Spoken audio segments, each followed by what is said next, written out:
Okay. What up?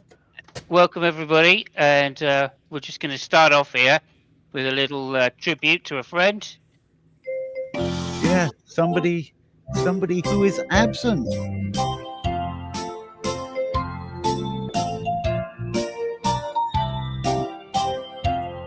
Tanti auguri a te, tanti auguri a te, tanti giorni felici, ore liete per te.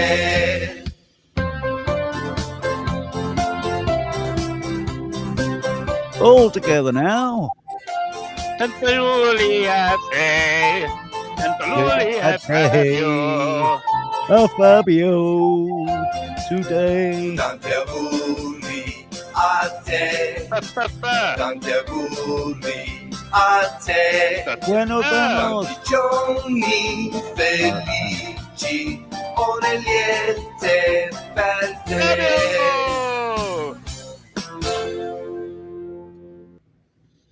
Happy birthday, Was that- Fabio, of course. Happy birthday, Fabio. Happy birthday. Was that finished? I don't know. I think it has. I hope it has. It hasn't finished It in my has ears. finished, yes. What It's, language it was? I I think didn't- it was Italian. There we go. Oh, Let me just- really? We're Okay. just going to Some believe bit it was fin- Italian some bit and leave it finished. there. Oh, wow. Okay, there we are. Everybody got mixed around. Welcome, everybody. Welcome. And, yeah, I will. Okay. Today on State of the Onion, the link is in the chat, pinned at the top. BS, get your ass in here, BS. Come on, Lucky. It's the right place, the right time for some sinning. It is indeed. I haven't actually put the stream thing up there, so let me do that as well. Well, I wonder where that is. Have a little Yeah, chat we for a haven't got while, any if you chat wouldn't room. mind. Could I do what? Have a little chat, if you wouldn't mind, while Oh, I just right, get okay, things yeah. sorted out. Yes. So today, because we are missing the all important Italian flavor. At least the one from Italy, the genuine article, as it were, the real McCoy. He's off celebrating his birthday somewhere, so we thought we'd talk about his favorite food. His favourite food. Yes, his favorite. It food. isn't toast. You know, we Well, love it's a toast. It's a kind of toast.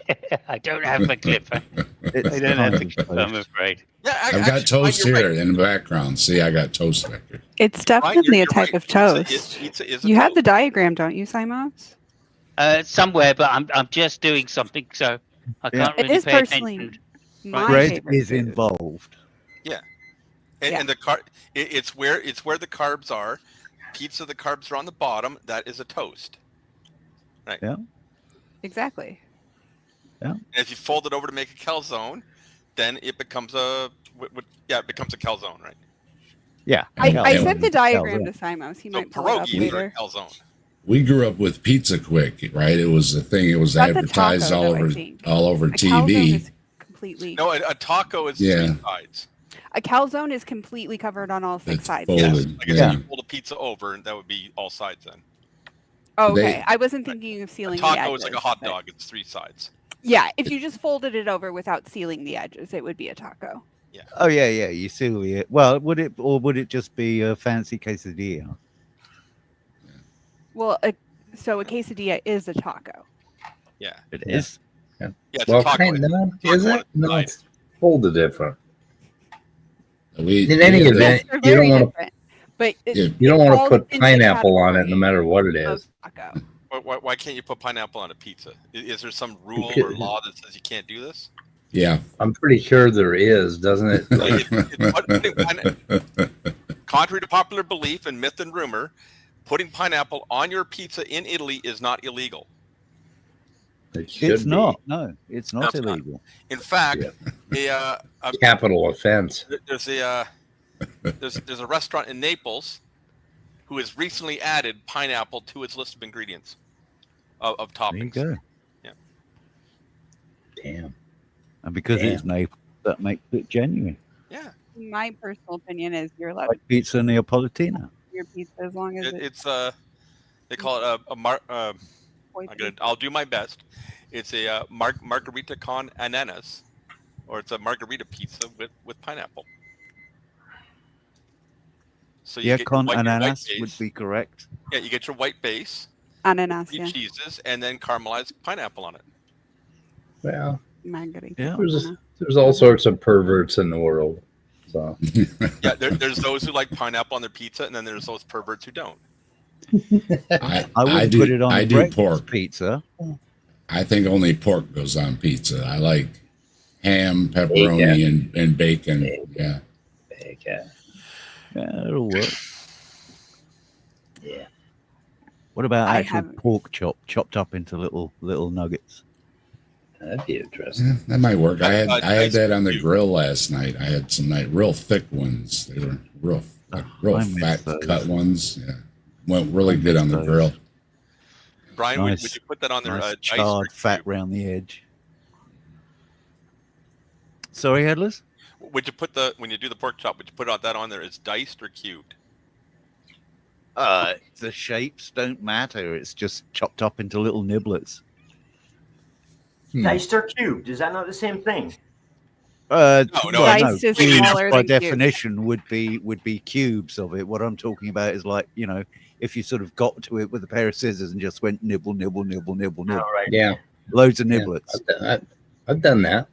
Yeah. So my understanding is that diced and cubed are a differentiation of size. No. Yeah. Finally. Probably. Oh, There it is. So Well, as oh, you can yes, there see you by go. the diagram, a pizza qualifies as a toast. wait a minute. Yeah, wait. that's why we love toast. We love Yeah. toast. So at what point does See, pizza don't- become a pie? Well, I guess if I think that it's like number thick. 5 when you get like the deep dish. I Like was gonna In say, Chicago. yeah, if you're looking at like a quiche, I feel like number 5 is also like a quiche falls into that oh category. yeah, that would be Yeah. a salad or bread bowl then. Yeah. So yeah, like a deep dish Yeah. would be yeah. Now we don't have it on this diagram, but lasagna is a cake because Yes. it's multiple Because layers. of the layers. Man. There is another one that has, but Good I stuff. liked the original. I think this is the original. I'm not sure. That's an interesting. yeah, they comment did by add- Sam there. They added, and I think they also added like upside down toast and something stupid. So No, that's this toast that falls off the table. oh okay. Either But isn't that it or it's the Australian version. Isn't it interesting that my feelings about people that put pineapple on pizza are about the same as my feelings about serial killers and mass murders? There's Well, this you love them? no. It's very close to a moral judgment. You know, taste, food, and taste is very close to a moral judgment, and it's because our morality actually, I think, it's pretty much involved with our sense of smell, and that's Ah, very interesting thing about humans that we don't want to admit. But yeah, connections with disgust, I would imagine. yeah, and it's Yeah. weird that you know who we should have to talk about that. In fact, his channel, he's got a very interesting series of talks that he does because he did his it was either his master's or his bachelor's on basically the etymology of disgust and how it links very closely to our emotional reelings in that regard. It owes its origins in that visceral reeling away from something you have that tastes or smells rank. Yeah. So Another Don't be interesting. don't be it's a hating very on him, Mike. strong reaction, I have to say that. Yeah. Another interesting thing about the sense of smell is that all of your other sensory modalities go through a switchboard called the thalamus, which sort of shuts off when you dream at night. The sense of smell goes directly into your brain, from your nose to your brain. But sight and touch and proprioception and everything else go through the switchboard. and they get modified by the switchboard. But sense of smell is very direct, and I wonder how that affects us in I terms would of imagine morality. it's responsible for all those times you've been woken up by the smell of Yeah, bacon or bread or coffee, yeah, yeah, because those are going to go in there and stimulate the dopamine and the, all of those wonderful drugs that your brain produces. yep. Or Yeah, rather, it that your has- pituitary gland produces for your brain. Is it the pituitary? Yeah, I think it has some evolutionary kind of implications, though, Mike. Right? The Yeah, fact that yeah. it's such a direct link presumably means that it was one of the senses that evolved first. Well, yeah, probably did. It probably was earlier, so it was a more primitive kind of thing. But yeah, that'd be an interesting thing to look into. Is what the I'm development. hoping- have to be I'm hoping fairly we'll have- limbic. I'm hoping we'll have somebody on later that may be able to help answer that question. But we'll see Yeah. if they come Like on. someone who's like studied smells, like a stinkologist. Yeah, stinkologist. I Stinkologist. think that's what they're officially called. Yeah, I think that's yeah. That's one of their If he official comes titles. on, I'm sure he'll have a word with you. Yeah. Well, to me, it seems fairly obvious that it is evolutionarily based, and because it's a sense that certainly all mammals have, and I would say most animals have, because most animals have their favored foods and foods that make them recoil. So I would say it's a very limbic sense, goes way, way, way back. Long Yeah, before absolutely. You got Yeah. BS. You got BS here. He knows all about making a big stink. Yep. Yeah. Ooh. I got the stink detector here. I'm just trying to catch up what everybody's talking about. Are we saying the stink makes it evil, or like what are we talking about? I'm still catching up. We're kind of consolidating the thought that if it stinks, then we're repelled by it, and therefore intellectually, yeah, I guess we would make the association with, oh God, that is such an evil smell. Well, not just Yeah. that. So No, hold on, Cybus. Brian, that doesn't make any sense because vomit and Parmesan cheese, the compound that gives them the odor is the same in both. Yeah, but So you it's would you be probably you'd be find repelled that by the vomit, but you wouldn't be repelled by the Parmesan cheese. I am. Well, most Yeah. people.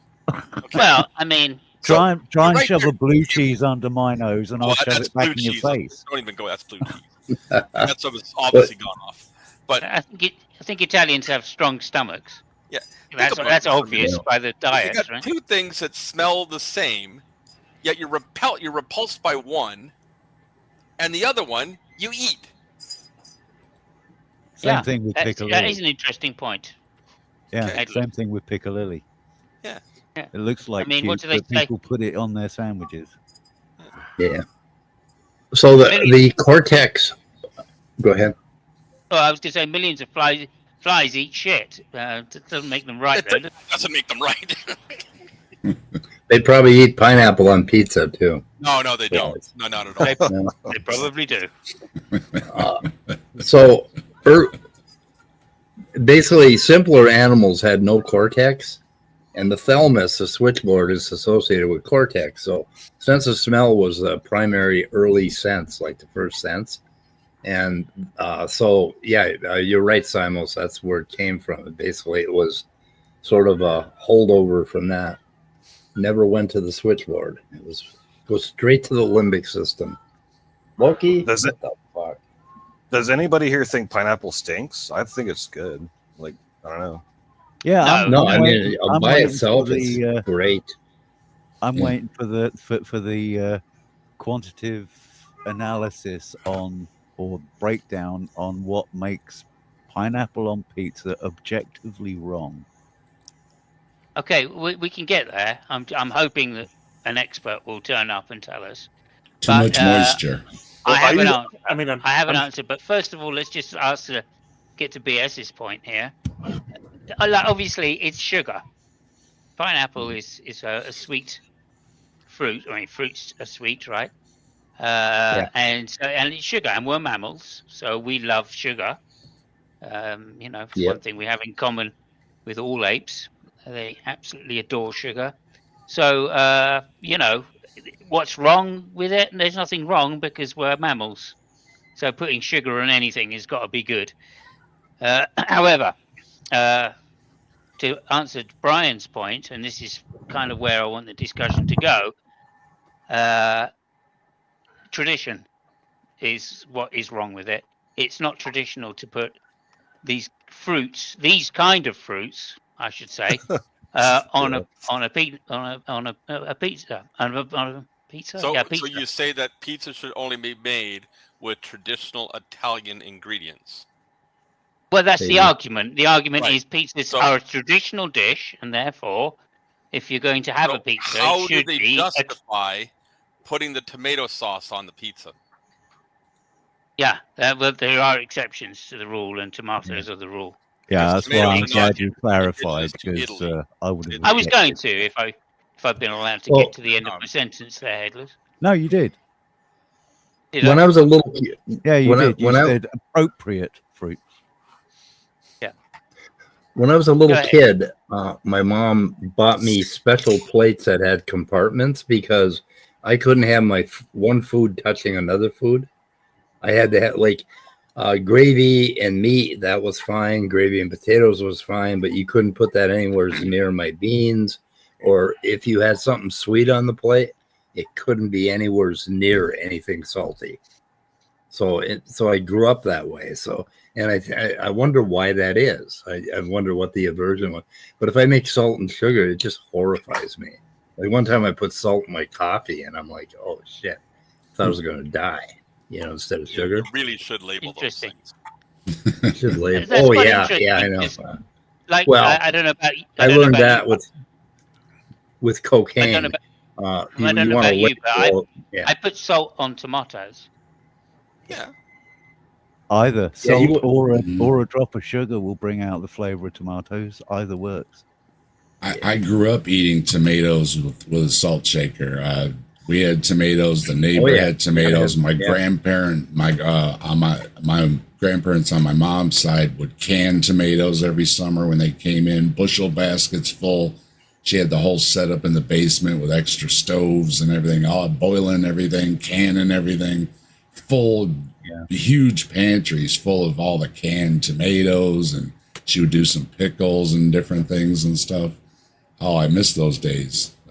Yeah, you Boy, want to but have. it you would wanna have stink a up your good- house, though. Good case of botulism. You can tomatoes. So Mike, how old My were you grandma when you used to- realized that the food on your plate that doesn't touch, that when you eat it touches. Well, that's what my mom said. She said Mm. it all mixes in your stomach, and I said, yeah, but it's got to Yeah. get by my tongue before it gets to my stomach. And my I tongue is the one that. would, I would go to eye appeal, right? Because I like my food, not fancy like a chef, but you know what I mean. I like my plate to look nice. So I have the idea, that if it's all mushed together, it doesn't look nice. So it's not that, it's the eye appeal thing, I think, which is what they do with your fancy food. They put the little garnish on and the potato on the little steak, and you know what I mean, to make a little eye appeal, right? So I think that's part of a good meal. So Is to certain people anyway. Some people like mix it all in a bowl and eat it. It's all good, right? However you enjoy it. But right. So I think it's an eye appeal thing. That's why. So when you put the beef and the potatoes and the carrots on a plate with the gravy, they can't Yeah. touch. But then No, if you yeah. make beef, but No, when you make just a put it beef on there stew, just right. Just right. you make a beef stew, it's all in Yeah. one bowl and it all touches. Oh yeah. Yep. Yeah. Yep. So why can't you eat the beef stew, but you won't eat the stuff on a plate if it touches? Because one's right and one's wrong. Traditional. But it's the I same guess. thing. Yeah, maybe it is. Maybe it is. It's I like mean, eating. it's It's like what eating you use pizza. I or eating wouldn't grilled get cheese and that. tomato I soup. wouldn't get that. Same If thing. I had the same thing on a plate or a bowl, I wouldn't make a difference. It would be the same thing to me. yeah, you didn't get the size you are, right? By growing up not eating, right? Like I did. I'm a tiny guy. I'm short. I'm tiny, and I am such a fussy eater, and I put that down to my nose. I think people with big noses have some problems eating, and that's why Yeah. eating food separately is different to eating them all in a bowl. When you put it all in one bowl and mix it up in a stew, of course, you're smelling the gravy more than you're smelling the ingredients. So These days, with my teeth, everything goes into one bowl. yeah, well, there you go. Me too nowadays. And It's you're much keyed easier. in. Less You're washing keyed up. in. You're keyed in too, aren't you? You know if Yeah. your neighbor Yeah. or something is making your favorite dish because you go, oh, I know that smell, right? Yeah. And oh man, I want some whatever they're having. Yeah. Well, that goes back to the pizza argument because, like, we get used to foods, right? Over a long period of time, we do get used to our foods, and we like them the way we like them. We don't really like to change very much. Maybe when you're a little younger, you're prepared to experiment or something like that. Some people are naturally just experiment. I remember my dad going, "Oh, I haven't tried that before," and then just putting stuff in his mouth, and I was like, "How can you do that?" I've got to give it a good smell, a good look at it. I've got to probably cut it in half to find out what the middle is, and then I might eat it, or at least a little bit of it. But like Mike, and you can address this, I'm sure, which is, we do eat with our nose first and then our eyes and then our mouth, right? So there is a particular way we do these things. Is it 70% of our sense of taste is through smell? I know it's a very high percentage. I've lost Okay. my sense of smell entirely. It's down around 2%. Ooh. So, very, very different for me to eat strawberries now than it used to be back when I could smell them. And, I will say, Simos, my father had a policy, and I respected it, although I couldn't really follow it. If somebody made him something to eat, he would eat it and he would enjoy it, and he would say, "Thank you very much. That was delicious," no matter what it was. Yeah, if your father's anything like mine, then they're probably they're probably products of the age they lived in. Yeah, it And was. Yeah, Back then, it was a case of post-war, certain Yeah, foods exactly. are still hard to get, so you make do with what you can, and you make the things you're used to using whatever ingredients you have that work best to that goal. Yeah. I never can forget remember my father- grandmother doing a lot of stuff. I'll never forget my Okay. father saying how much he enjoyed end of the week dripping on toast. Oh God, yeah. My mother used to like dripping on toast. I tried Yeah. it once. I nearly threw all over the we kitchen. love toast. I love toast, yeah, but I think it's try becoming Sorry, a I universal. say toast. I try meant bread. putting lard on it.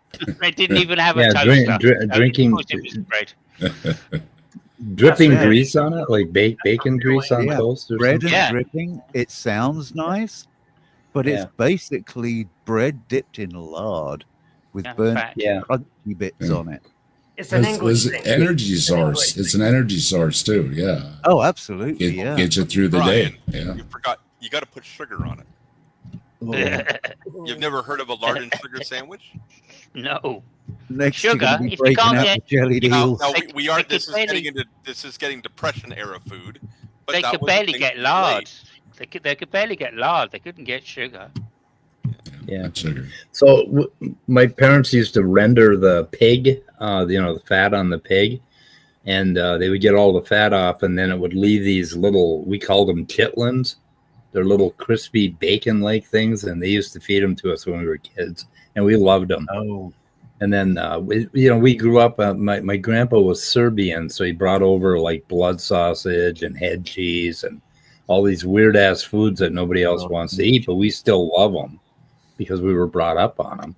They fed them to pig's feet, man. Pig's feet. You boil pig's feet and let them yeah. gel. My Put salt and grandmother pepper used to on 'em. like pig trotters. Yeah. Yeah, I mean, that's a treat, but it's horrifying to people who haven't been brought up on that crazy crap. Yeah. One other thing that my grandmother took great delight in telling me when she was explaining some of the things she used to do during the war when she was feeding her kids. She actually used to make a soup out of chicken beaks, beaks and feet. Yeah, And she yeah. said if you boil them for long enough, then they soften right up. Yeah. And then all you need to do is just chop them to disguise them a bit, and there you go, chicken soup. Well, somebody was Yeah, and talking then the other they- day about eating bugs, right? And it's like, I don't know if I could eat bugs and stuff. Yeah, I It's don't like bugs. well, if it was like in a survival situation, I'm throwing some bugs on the, thing. I'm gonna grill them up and I'm gonna cook them because it's always good to cook stuff. But I'm gonna Right cook them up and I'm gonna It's eat supposed to them. be But quite good. if I have the choice to eat them, am I gonna choose to eat them? Well, no, I prefer not to eat them, right? So, some eat of that shellfish? comes into play too, right? Is when you have the choice and when you don't have the choice and when you're making do with what you have. Yeah. Yeah, true enough. Bugs are bad. You know? I mean, shrimps are bugs. Lobsters are bugs. People eat bugs Oh, all and the then time. they would bring us to our. So on the Iron Range of Minnesota, the Arrowhead area, there's Finnish people and there's Bohunks or Serbians, and that was pretty much most of the mix. They'd bring us to our Finnish friends, and they would feed us moika. It was this wonderful soup, and it was made out of fish heads. And then you'd find a fish head, and you're like, "What are you feeding me?" It's just like, but it tasted really good. It was like. It's quite a luxury. Yeah, quite a delicacy in France, of course. Fish head soup. Yeah. They call it they- moika. they- It was made with They eat milk and anything, of pepper. course. And like also, jellied just to eels say as well. that bugs in chocolate or bugs in sugar, is quite a delicacy in China. They're That'd be sweets good, that they give to kids, And I did, Minnow, I did want to distinguish. We did bring up the distinction between what you call like the water bugs and the land bugs. And we were discussing more like, a handful of grasshoppers and worms and stuff versus something like shrimp. They're delicious. I like shrimp. So if just a don't bug understand tastes the just like shrimp, difference. I would eat it if it really tasted like shrimp. The difference is though, it cockroach seems and to butter. be. Yeah, they were talking about like the cucumberries or whatever, those big rodents the other day, and they kind of have a marine flavor, and it's because of their environment, right? So I think the land bugs versus the marine bugs have a different taste because of what they live in. Yeah, I imagine that they probably do have a different taste. Is that the distinction as to Capybara. why? Because you haven't tasted it. Like, you get what I'm saying? Yeah, It's like, possible. I mean, I don't know. I guess, like, my parents didn't cook. My grandparents didn't cook, so I didn't really like grow up with any like favorite like household. From what I've heard, they don't taste like shrimp. Not yet. I've heard that they're pretty good though. Depending. Yeah. Yeah, I mean, like, I've had grasshoppers before. They weren't bad. They were like dried, so it was like just tasted like freeze dried protein. There used to be Yeah. always somebody like the big picnics and stuff that would have like chocolate covered ants or something, and people would think it was chocolate covered raisins or whatever. And popping them in their mouth, and you say, "Oh, you liking the chocolate covered ants?" So then it's like, I've heard they taste Surprise. spicy. yeah. If you don't know, and you enjoyed it, then Yeah, Too where's late. the harm? Yeah, Yeah, I don't mind it. I don't mind a spicy chocolate bite with a little crunch.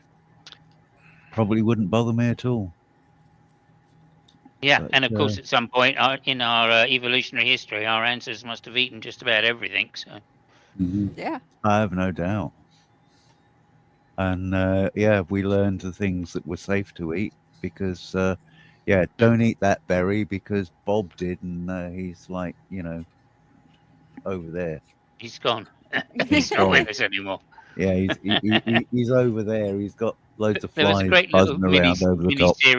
mini series of how we came across different things, and it's one of the ones is alcohol. How cavemen first came across alcohol, and then things like mushrooms and all the drugs that we take for recreation. Now what they must have reacted, and how they must have reacted to it. It's quite fascinating, really. I'm curious about, what was going on in the mind of the first person that stripped willow bark to get painkiller. Yeah. There you go. Probably, chewing on probably an wool. animal. Some other animal was chewing on the tree, and they were wondering, why does it chew on that tree?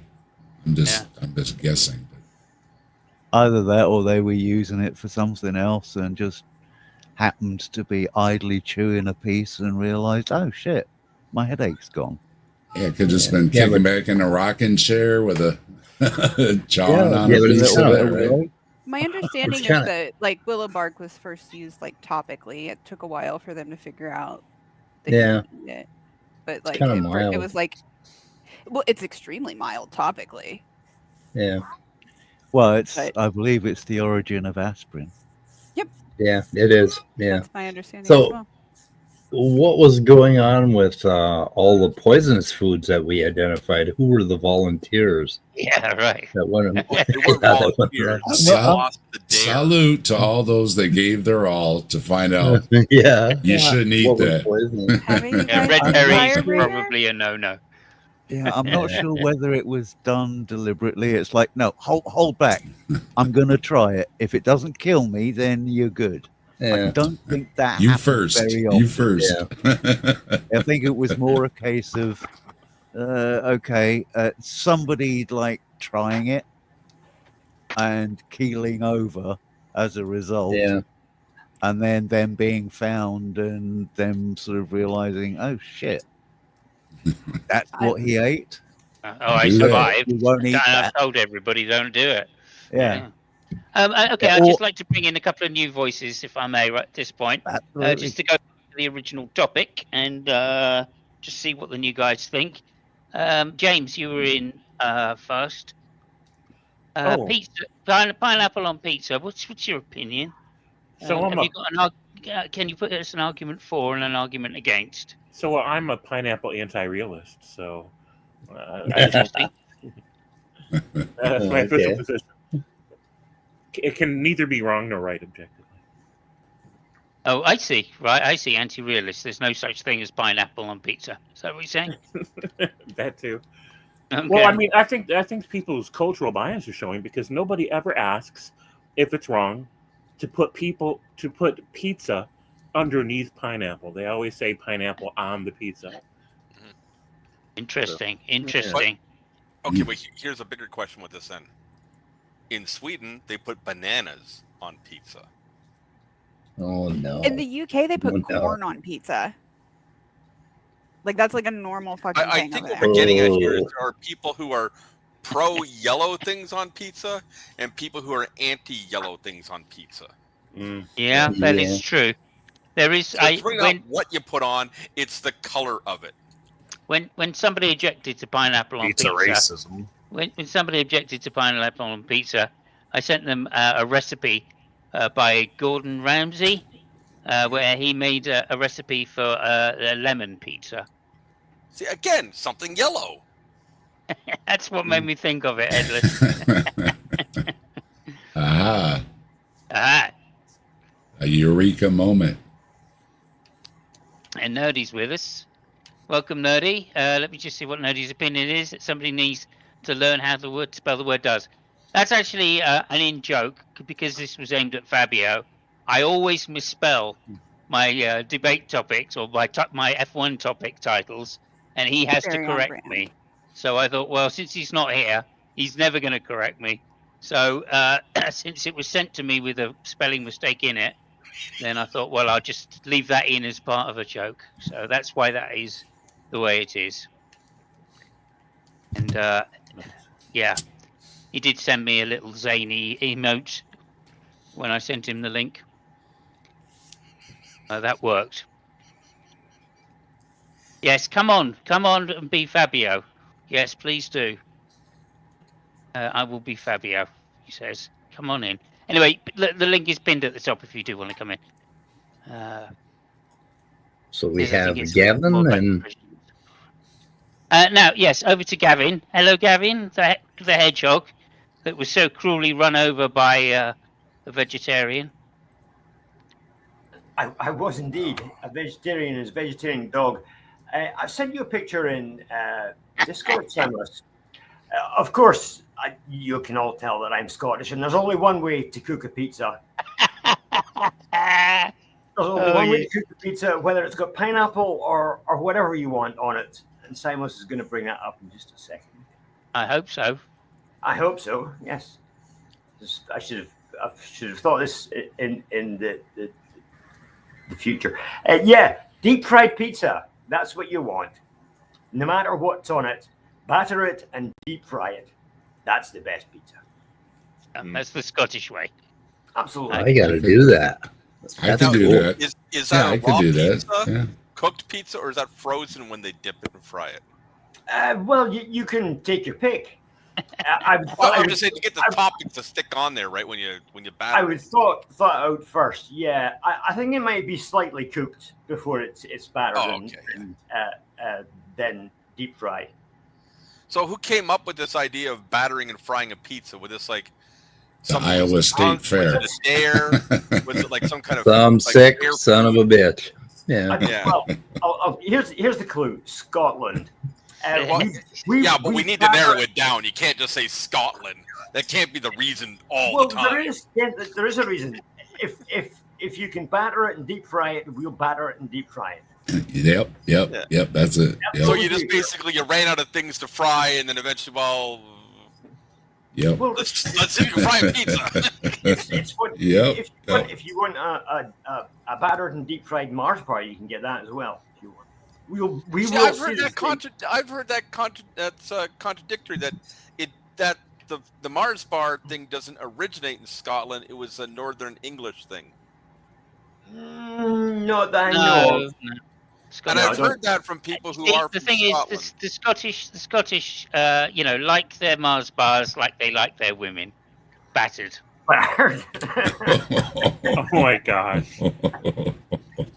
On the Hey, look, subject Scotland, of what can I say? battered pizza, I was curious about this because I You learned put the about dogs this- in? No, I learned about deep fried pizza about a month ago, and I looked into it, and I looked into the origins, and believe it or not, it originated in Italy. Yeah, there's a kind of pizza from Italy that's deep fried right enough, but it's got a special name, hasn't it? It's not just called a pizza; it's a special name. No, it does have a name, and I forget what it is. Yeah, me too. I'd have to look it up again. But yeah, the Scots do.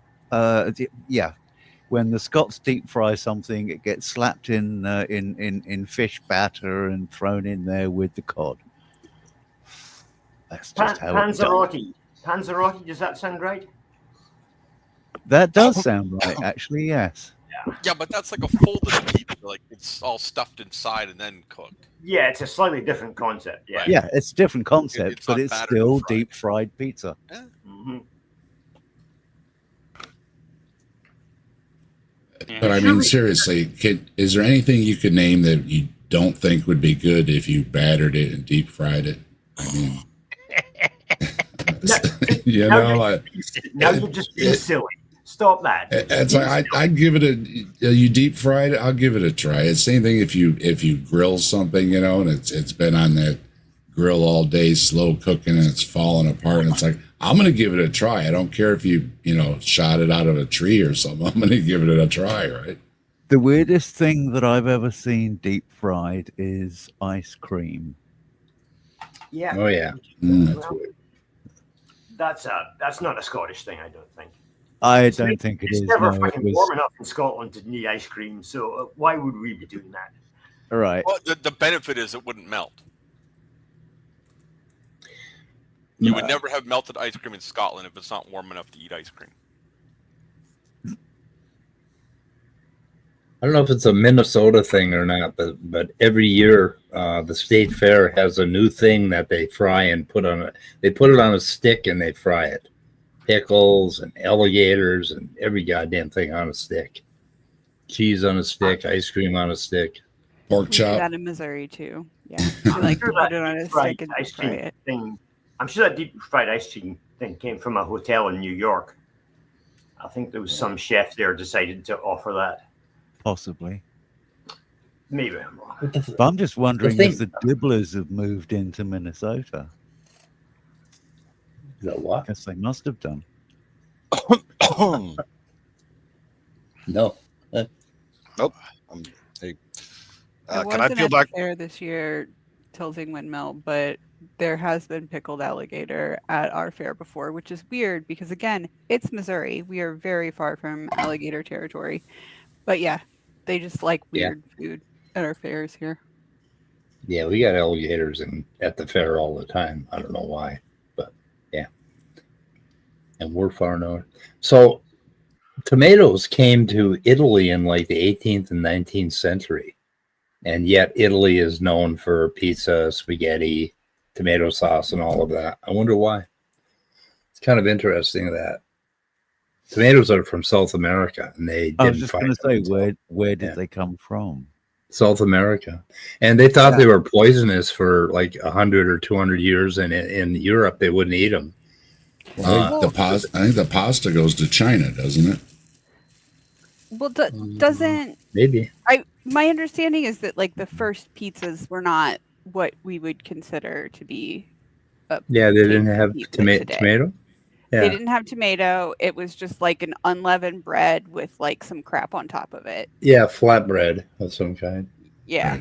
And I guess it started out with really poor people putting tomatoes on flatbread, and that's where it originated in Italy, and then it became, Well, the something. idea of like putting the protein of like the meat and the cheese on it came before the tomatoes. Yeah, probably. Sure. Yeah. Well, and that's the thing talking about pizza. You have to talk about your locale, right? Because a lot of folks in the United States know there's a big argument between the different styles of pizza, right? You go New York or Chicago style, Michigan style, where it's kind of upside down. Yeah, deep dish, thin crust. What is the ultimate pie? And so I think it's very to locale what you're talking about when you say pizza. And if that's what they put, if pineapple's what they put on pizza, then you associate it with. But yeah, I think people get very locked into a certain view, or I don't say taking sides, but I think everybody has their favorite kind of pie. Yeah. It's just the way it is. So, have any wars, feuds, or killings been over pineapple on pizza? Does anybody know if wars have been fought over this? Probably not pineapple, but there's certainly probably been a feud or two. Over Yeah. pizzas, yeah, I would imagine. It is Italy we're talking about. Yeah. Yeah, Can I- they confuse can I over jump in most here? things. Yeah, go ahead. So I'd like to peel back a layer of the onion here and then go back Please to do. what Speed was saying in regards to his segregation of foods. And it kind of just goes into what we were just talking about. To find a happy medium, you suppose you might order a pizza with half and half, right? And like you have Yep. people with half and half, but the problem with the half and half pineapple pizza is it ruins the cheese for the non-pineapple likers. And so I don't think even a half pizza, if this is a metaphor for the world and conflict and all this stuff, Right. is even acceptable unless they're willing to tolerate the watery, pineapple-y cheese that drips onto their side. So I'm hearing that there's a conflict between the cheese and the pineapple. Is that what I'm hearing? Yeah. The pineapple pollutes the cheese, Yeah. so the Too much. non-pineapple people don't even like it. Like they won't even settle for half and half. It's too So much how- moisture to get the good cook on it. That's why I don't like it on there. And the vegetables and all that. It's too much moisture because you want that quick cook Yeah. on your pizza, and then it just gets all wet from all the vegetables or the pineapples. I have the same Yeah. issue with the banana peppers, but I will say I kind of put it on par with like how like vegetarians a lot of times won't like a half and half pizza where like half of it has pepperoni on it because like Yeah. it still tastes like pepperoni. It still has pepperoni juice. And that's fair enough. That's why Yeah. that's why you get your own pie. Everybody needs their own pie. Is world peace possible? That's maybe World what peace it's means about. Yeah, I know. everyone gets their own pie. That's right. Everyone will be happy. So I was listening to an audiobook on the way down from home this morning called The Ideological Mind. And this is another layer of the onion, but there are apparently they've been able to test and classify people as to how much they will tolerate, like how much I will tolerate pineapple, people that eat pineapple on pizza, right? And they've been able to like detect in children with questionnaires. And the biggest study was done in 1945 after World War II, where they were trying to figure out how fascism happened and how Nazis did the things that they did. And they tested a whole bunch of school children, and they came up with kind of like some real clean lines of different types of people that were able to accept others. And then other types that were, very, very judgmental, and they would never sit down with a person who ate pineapple on pizza, which is kind of interesting for how we divide into groups, particularly in America recently. I don't know if you know what's going on, but we have divided our country into two different halves, and but it has a lot to do with that moral judgment, sense of smell, taste, culture, all of that stuff's really interesting. But it's called the ideological mind. Mike, when was the study done? 1945. And they specifically used pineapple on a pizza in the study? No. I'm just adding that because I'm being a little bit facetious about my being judgmental of people that eat pineapples on pizza. I mean, that's what we were speaking earlier about how tradition plays into this argument, and I think those who have a high tradition of pineapple doesn't belong on pizza would be the less tolerant of it actually being, because it becomes an ideological purity rather than a taste thing. Yeah. So it's the person's name is Leor Zmigrod. I got to write it down because it's really a different name. But it's I just listened to the audiobook. There's a lot of interesting stuff in there about people and certain classes of people that find it very, very difficult to accept something different. And then there's other classes, and they were able to divide these people into what they call liberal and conservative. And I don't know if they had those words in 1945, but the author of this book did. They did. They had those words back then. Okay. 1945 is not that far off. Oh, blessed be he with the 6 good years before I was comment there. born. Yeah. Hang on, I did put it up. Yeah, I saw it. That was a good one. Okay. Wait, what does that say? When atheists don't talk about God, they talk about stupid things. Oh, that's hilarious. No, I've been trying to slide this into a discussion of morality. I'm not an atheist, by me the too. way. But me too as well. There. I'm not an atheist, just so you know about blessed be, but that's funny. That's a good singer. I think it's fun. We will get to it, Mike. Don't you worry. We will get there. I hope so. So, am I I'm the gonna take a break only from Britain, pro but- pineapple person here? By the way. No, I like not it. far from it. Most people are. I think I'm the only Oh, anti-pineapple. Okay. here. So Well, I let have me ask you, thoughts on it. Simon. Yeah, have I you mean, ever- have you ever Mike actually tried loves pineapple it. on a pizza, Simon? I don't like pizzas, but yes, I have. tried Wait, pineapple wait. on pizza. You don't like pizzas Yeah. in the first place. Not really. No. Also, where is No. Fabio? He needed to be here for this. It's his discussion. birthday. Oh, he That's knows. why we He chose knows. this topic. Yes. Like I said, I'm with you, Vito Simon. says it ruins the cheese. However, I do enjoy pineapple and apple slices cooked on ham. I think it makes a really good So- bake, right? so Nice glaze and everything. I can't see It's your just- name it because just you're far ruins- away. But what's your name? Dave. Isn't that like a double sweet though for you? Like ham's sweet as a meat, right? And those Yeah. are sweet. Isn't that too much sweet for you? No, I put Meat honey all and- over it. I put honey and brown sugar all over that thing That's too. triple, quadruple sweet then. It's super I- duper sweet. Sweet ham. I like that that beautiful glaze on it, the candy like glaze on it. Yeah. Dave's one of these people who puts like 9 spoons of sugar in their coffee. Yeah. Oh. I gave up coffee, but yeah, I used to do that. So I used to do that too. Nine people nine oftentimes- tablespoons. I don't know if people talked about this, but people oftentimes say they're upset at putting fruit on pizza and that fruit doesn't belong on pizza. But I must tell you that tomato is a fruit.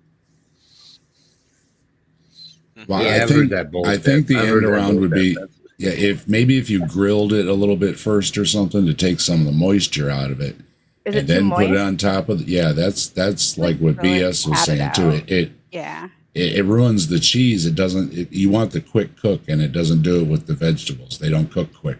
Neither does the pineapple. So if you grilled the pineapple, which you can do on a skewer, and then put it on, Took some is it better? moisture out of it. Yeah, that might be the end around. Yep. There you go. You just solved world peace. Way to go, Say Dave. BS. I mean, and I fully agree with you. It ruins the cook with the with the stuff on it. Does that Yeah. mean that we can have a half and half pizza?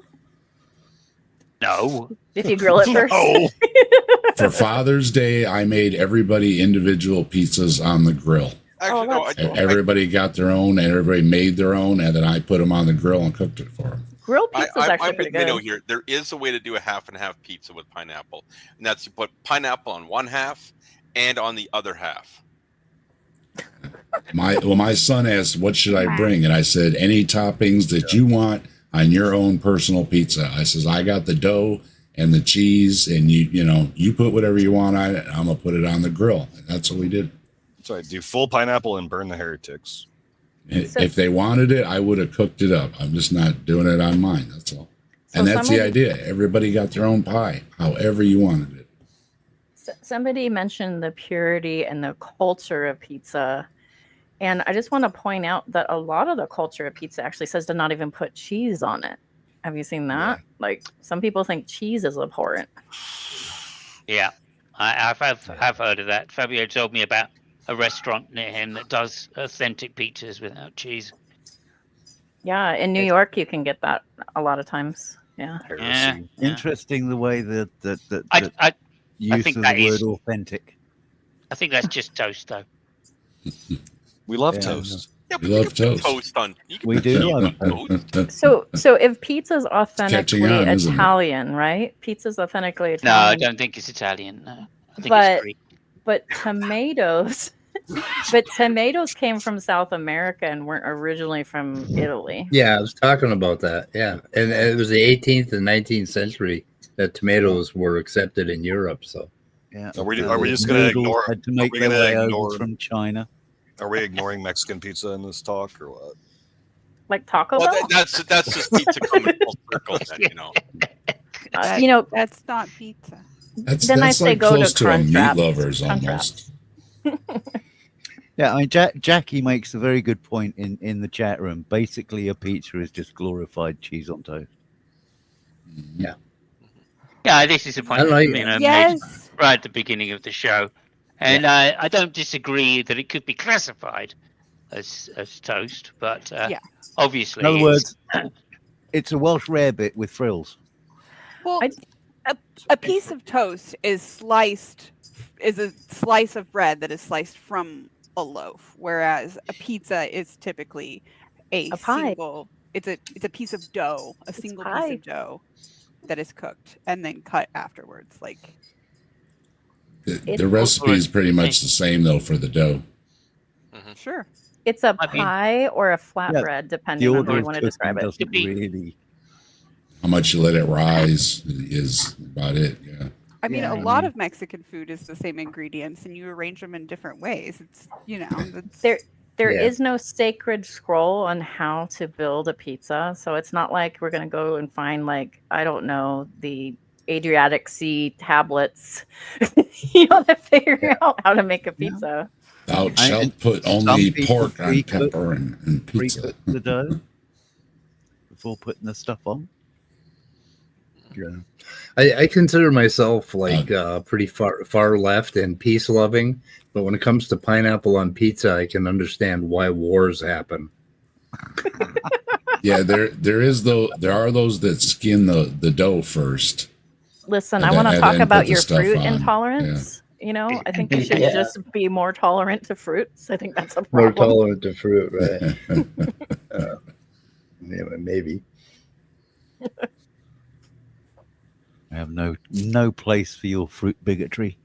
I think a fruit salad might go with pizza. If you were having pizza and wanted something with it, you could like have a fruit salad with pineapple in it or something. I think that might go good with because sometimes you need a little something to go with pizza. That's why they sell wings and all those, because you kind of want something else, or a salad or something on the side.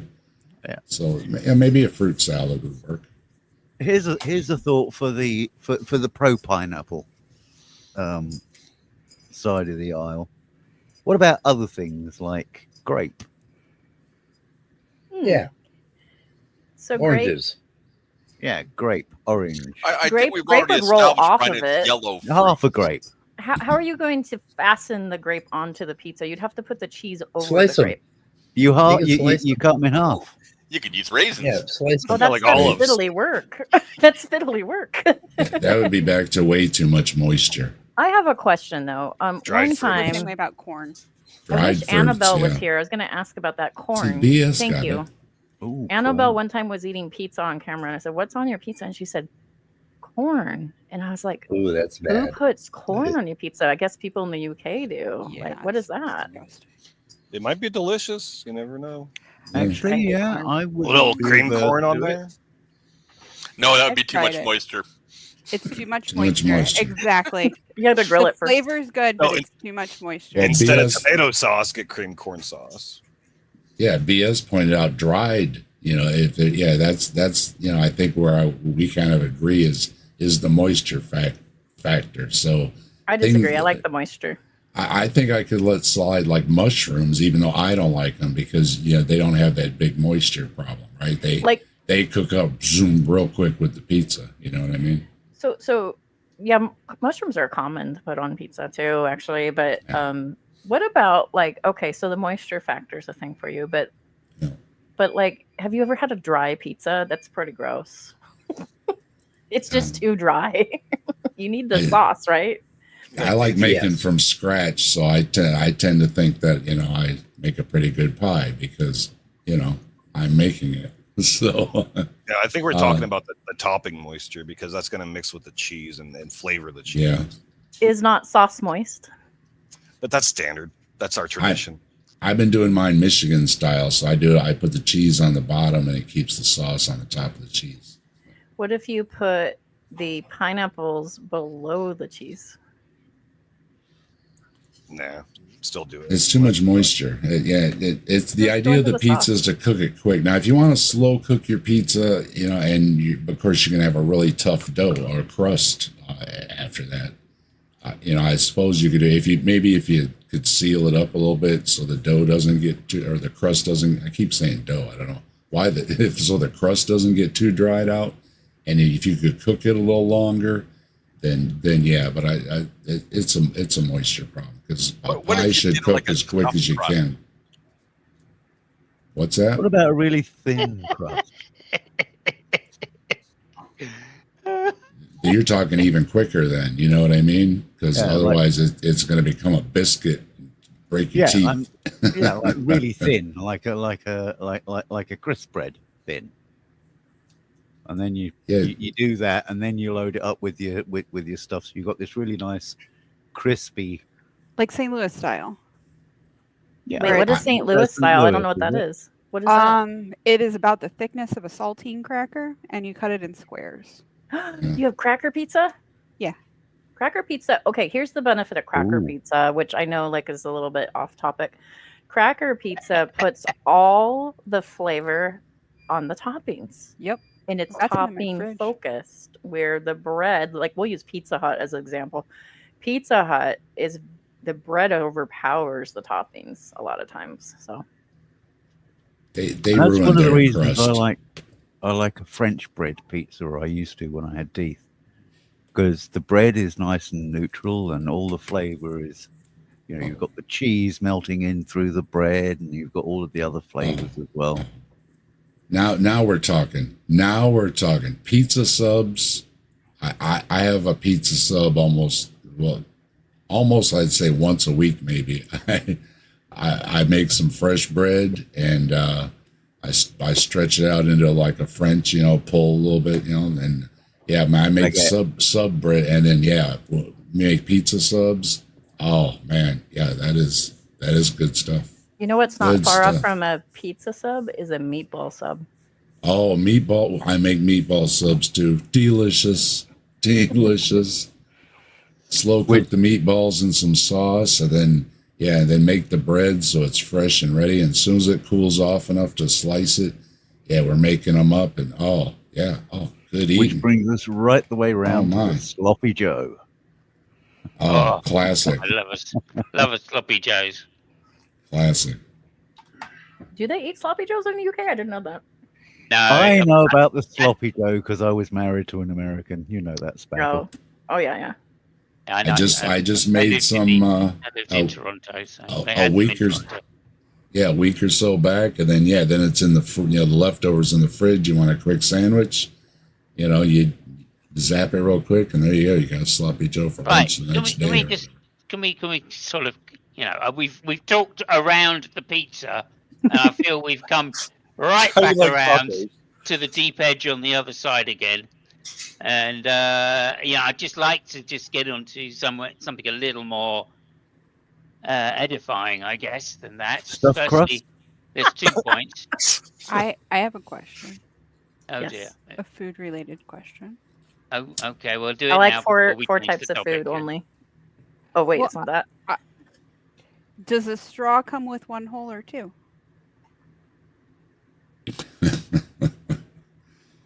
Oh man, I'm gonna be up all night thinking about that now. One It hole. depends on how they drill it or how they form it. How they drill it. Yeah, You how they think- form you it or think drill it. straws I are don't know. Is there drilled? like a little thing that goes? I don't know. Now I got to look up how straws are made. Thanks. Yeah, I'm not familiar with how straws are made. I'm looking at this right now. They just drill out plastic rods. This is how I figure this out. How are straws made? No way. Or they drill out a piece of paper. It's like Yeah. for paper straws. I don't know. Yeah, they Pretty sure drill they out the stretch wood it. so it's paper thin. I think It's they're called Chinese extrusion. finger cuts for a reason. Yeah, It's they're extruded. extruded. They So I was They not stretch that it. far off. It's They are extrusion. extruded. Okay. Damn it! I'm gonna go to the hardware store and ask them. I'm looking for a straw drill so I can drill my own straws. So if it's extruded, then it would technically be one hole, wouldn't it? Yeah, Yeah, wood. plastic straws would be extruded. Paper straws would be wrapped. Hmm. Yeah, I don't even know if holes exist. So you're getting on metaphysical talks here. Yeah. We might actually Yeah. be inside of a black hole. Have you been reading about that? That's a new theory. That I think is fascinating. I'm going to try and talk Simos into making that our topic for next week or the week after. It is kind of interesting. It absolutely See? fascinates me. Let's just blow Simon's mind for a minute. Simus, you are a tube. What? I You've guess- been yes, extruded? of course Yeah, I We am. are tubes. It's You were true. extruded I out of your actually have an mother? argument. Like, Break what are we talking Break it about? right down. You are no different than a donut with a hole in the middle. Yeah, Not quite. Not quite. from mouth to What? butthole, you're just one long tube. Yeah, what's the word for it, Mike? There's a word for that where you have the Protostomes and deuterostomes, or yeah. depending on which came first, the ass or the mouth. Right, We're right. Thank you. deuterostomes, so our butts come first. Yeah. Yeah, basically just a digestic tract with supporting material. Yeah. So Simos, what about getting back on topic there, huh? Really, are we ever going to stay on topic? Well, since we are just basically a digestive tract, right? So, how Yeah. well does pineapple digest? Because tomatoes do give a lot of people a lot of trouble, especially if they have gallbladder problems. How do the pineapples fare? There you Depends go. I'll which be back bit in you about eat. 20 minutes. No, I like the physiological angle. Then now we're actually getting to like pragmatism of it. I learned a lot about things that are tough on your stomach when I had a bout of stomach problems, and almost everything the doctor told me is like, I'm thinking that's what I eat every day. So, yeah, you do. My advice is though, if you cut back, it doesn't seem to bother you as much, and you can still enjoy things. Just don't go overdoing it, and you can still enjoy things. Yeah. He says It's a long basically list, take though. Prilosec and you'll be okay. So, If My- certain ones, yeah. My ex-wife makes peanut butter cup cookies and gives them to us for Christmas, and she gave me like a bag with 100 of them in there, and I ate them all in one afternoon, and I understand stomach aches now. Dude, I have a new understanding. Yeah, that It- much. you know what a flour in love one go language is can't for be me? good Pretty much for you. anything peanut butter. If you want to give me peanut butter cookies, peanut butter and chocolate cups, Reese's Pieces. Mowdy and I had a whole conversation on how you eat a Reese's Pieces, and we have the same technique, which is you stick it to the roof of your mouth and you go, and you let it just Oh melt. yeah. You don't know? nibble the chocolate off first. Yep. I know that roof of the mouth thing. My kid gave me a bag of infused peanut butter cups for Christmas last year, and I had to keep reminding myself, yeah, you can't just pop them in your mouth and eat them. You know what I mean? You have to take one and close the bag and literally put it away. Yeah. Don't touch it again. It's like, that is one of the hardest things I ever had to do was, oh no, you can only have one. Well, maybe two. No more than that, you know? And you're just like, oh, I want another one. I will admit, you Americans do produce some great candy. Yeah. We have a What lot is of your candy. favorite candy? Because that might affect how you experience pineapple. My Peanut, favorite I love candy. peanut butter cups, but M&M's probably. Peanut butter M&Ms are really good. Yeah, but which Peanut M&M? butter M&Ms are really good. Yeah, they are.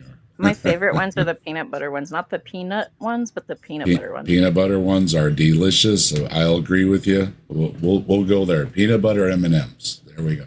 And if you take an edible, you will eat the whole bag, so maybe not. Heck yeah. Oh yeah. I had Peanut butter- somebody give me peanut butter maple M&Ms, bacon the once. Reese's That Pieces. was maple bacon was very, very interesting. Oh, it is. Yeah. I've had that. So- yeah. Somebody made us a Especially bacon. really crispy and flaky. Somebody made us a bacon pumpkin pie, and I thought it was a horrible idea, but it was actually really good with bacon in it. You can't go wrong with bacon. I actually like. You the can't sound. go wrong with It's bacon. hard to go wrong with bacon. Here's how you can go wrong with bacon. One time I was in church and this guy said, "Would you like a mint?" And I said, "Sure." And I didn't think about what it was, and I put it in my mouth, and it was bacon. Bacon mint? Oh, that's wrong. Yeah, that is wrong.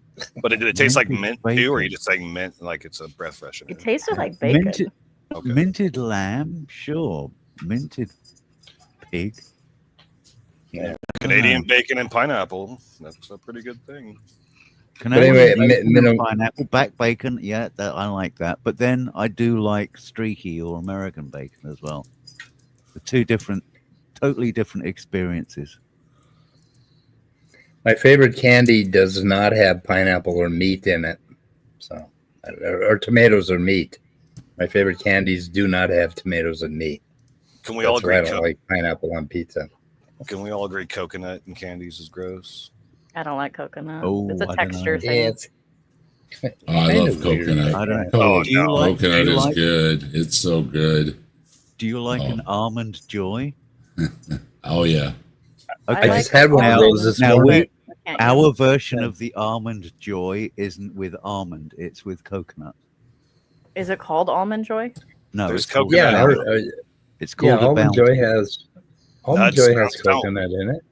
Yeah, almond joys have nuts, mounds don't. That's the tagline. Mounds. Yeah. Okay. Yeah. Sometimes you feel Yeah, like like- nut. sometimes you like Sometimes you don't. Don't.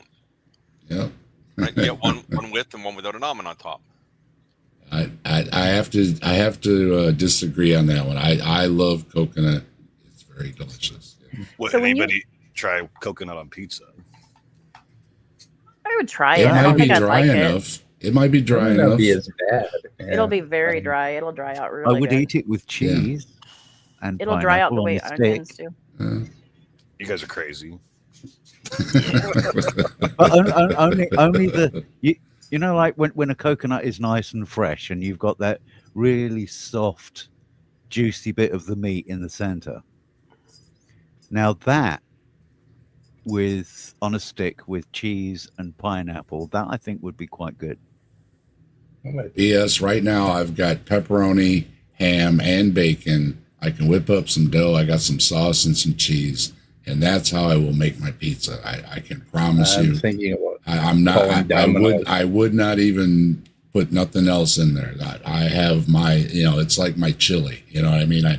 There's a way I do it, and it's not going to change. It's just not going to change. You don't like Okay, different kinds of pizza? Because I like pineapple pizza, and I call it Hawaiian, right? But I also like sausage a whole lot.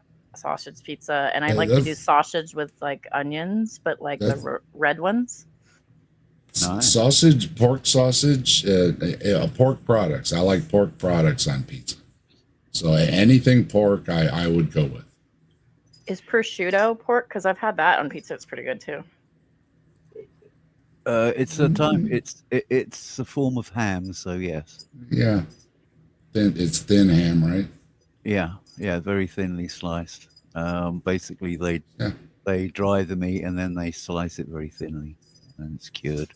That sounds like a pizza you got like a rich fancy place. Can I get a prosciutto pizza, please? So they have a weird. You go into pizza. the right restaurant and you'll get it. I'm sure. They have a weird pizza here. It's called urban pizzas, and they cook it in like a stone stove thing, and it is weird because it's like a regular pizza in a way, but then it has some sort of white sauce on it, and then they put potato on it. And I was going to say red sauce or white sauce is my next white question. sauce. Yeah, it's like a carb explosion. So if you really like potatoes, like some people really love that one, and it's really interesting because it's not something I would have ever imagined. Well, that'd be like a poutine pizza, Oh, now there's interesting. where you put your French fries And your cheese curds, and then your gravy on a pizza. So then you've actually added another sauce. You've got white, red, and brown. Yeah. And it is the best pizza you will ever eat. Yeah, well, that's another one there too. They do have white sauce, red sauce arguments for pizza as well. The white sauce, I believe, is originated in Napoli. Because I think it's a Neapolitan sauce. And then you've got the other one, the red sauce, which I think is I don't know, to be honest. But I'm fairly certain the white one is Neapolitan. But yeah, white sauce, very nice. White sauce, chicken. What else would I throw on there? You do barbecue chicken pizza too in the Oh, States. barbecue chicken, yeah. Yeah, a whole bunch of chicken cooked different ways. Do the same thing with a chicken that you would with a pig. And then you have different types of cheeses too, because some of these different types of pizzas, they've used different types of cheeses too. Where I just want mozzarella and a little Parmesan on mine, and that's all I want. So, but you can go cheddar or whatever, yeah. In St. Louis, we invented our own pizza cheese. What is it? It's called Provel. Is it like provolone? It's similar to provolone and mozzarella, basically. Oh, it's a hybrid. Mm-hmm. Sometimes we mix a little provolone into. Yeah. Sometimes feta cheese can taste good on pizza too. It just depends on the place. I was going to say, speaking of cheese, what about cottage cheese? Because pass. Exiled had an excellent recipe for breakfast pizza. Now, see, we used to have pineapple on our cottage cheese when I was a kid. Pineapple and cottage cheese, yeah, that's very popular here. So what was the breakfast pizza that y'all cooked? Oop. Well, basically, you had, it was a base of cream cheese, and you added bacon, mushroom, whatever breakfasty ingredients you like. And then you pour over the top like a scrambled egg mix. And then you bake that. And the egg kind of emulsifies with the cream cheese. And you just get this, it's just this scrummy taste of creamy breakfast on a slice. And it's great. That's pretty good. That sounds good. Someone Simos, mentioned black pudding earlier or blood sausage. You could throw that on there. That would be great. Simo said in chat, Hawaiian pizza was invented by a Greek living in Canada. What? Yeah, that scans. That is true. That was in 1962, and that was in Chatham, Ontario. Oh my gosh. Yeah, that scans. And then as soon as he did it, he said, "Sorry." Sorry about that. very Sorry. And the good old the Indian curries that you like, the tikka masala and the Rogan Josh and all of that. That type of curry originated not in India but Birmingham. And then what? Yeah, where We don't where have would that the kind of curry here. Yeah, you have to get another chart out for what becomes a definition of a pizza, because so many things are put on so many different styles of flatbreads, and they use flatbreads to eat other things with they have the big layout, and you tear the flatbreads and you take some of this and that and you eat it that way. So when does it actually become a pizza? If it's some dough with some toppings on it, I guess it's a pizza, right? What if you made a nacho dip pizza? So you made like a thin pizza crust and then you used like a cheese dip, but you just dipped everything. Would it still be a pizza? Doritos for nachos. I tried that recently. Oh, that is good. Next time you have nachos, use Dorito chips, the nacho cheese ones. Doritos have a lot of salt. I mean, extra salt. Like I've noticed. Yeah, well, you can't eat it all the time, No, I only know that because it makes my blood pressure rise and I get a headache behind my eyes. It makes my lip crack. I never had the problem, and my son was talking one time about, man, salt makes my lip crack right in the corner, And I was like, wow, and then I noticed, when I eat now, it's doing it to me. I caught it from him. I don't know how he did it, but if I have too much salt, it'll make the corner of my mouth crack. I've noticed that. So it does show. It does. It's psychosomatic. Yeah, that dang kid. We need salt, actually, but we just don't need that much salt. We have a note up here recently that says less salt to remind us all. So, yeah. Who mentioned cottage cheese? You did. Was it in a pizza? You did. You were talking about breakfast pizza? No, not cottage cheese. Cream cheese is what I said. Oh, okay. No, you said well, now cottage. we're getting towards the Mexican Did I say pizza cottage? zone. I meant to say cream. I do apologize if I said cottage. Or no, that's sour cream. Sorry, sour cream. That's what you make a cheesecake. You get you got a bunch of cheese and cream cheese. You're most of the way there. All you need is a little evaporated milk, some flavoring, and some bread or nice cracker crumbs. Base. Yeah, you're good to go. I've got the pan, the springform pan. Oh yeah, I make cheesecake a whole too. Bunch of those. Oh yeah, cheesecake is a slice of heaven. I don't know how people can eat cheesecake because to me, cheesecake is like biting in texture wise to a slice of butter. Like it's like here's some butter. Arr. No, like, that's how it feels like. No, when it gets really light if you cook it good. It's so. Oh, if I it's go to like the Cheesecake Factory, it becomes almost like a really heavy, like a pudding or something, just melting across your tongue, and oh my goodness. So what goes on a cheesecake. Mexican pizza then? Sorry, Headless? Same thing that goes in every Mexican dish, as somebody mentioned before. They're all the same thing. Oh, right? they really are. It's just the presentation. Yeah, meat, vegetables, tomatoes, peppers, all the things that whatever. Chicken. Well, you got fish tacos, chicken tacos. Steak, whatever meat you asada. pork, beef. Yeah. So about any of that. The meat, the vegetables, all put together like that. So there's like fake Mexican like Taco Bell, but then like in the United States, we're kind of divided. And I guess compared to Mexico, we're fake Mexican anyway still. But we're kind of divided. So I'm in Southern California and we're the home of Baja Mex. So Baja Mex is very heavy on guacamole. We tend to be a little bit less heavy. and we like fish tacos, things like that. And then Texas Tex-Mex is like heavier. I've Oh, that's noticed. delicious. Yeah. Sorry, I don't like guacamole. My wife loves it. I don't like it. It depends how it's made. I don't like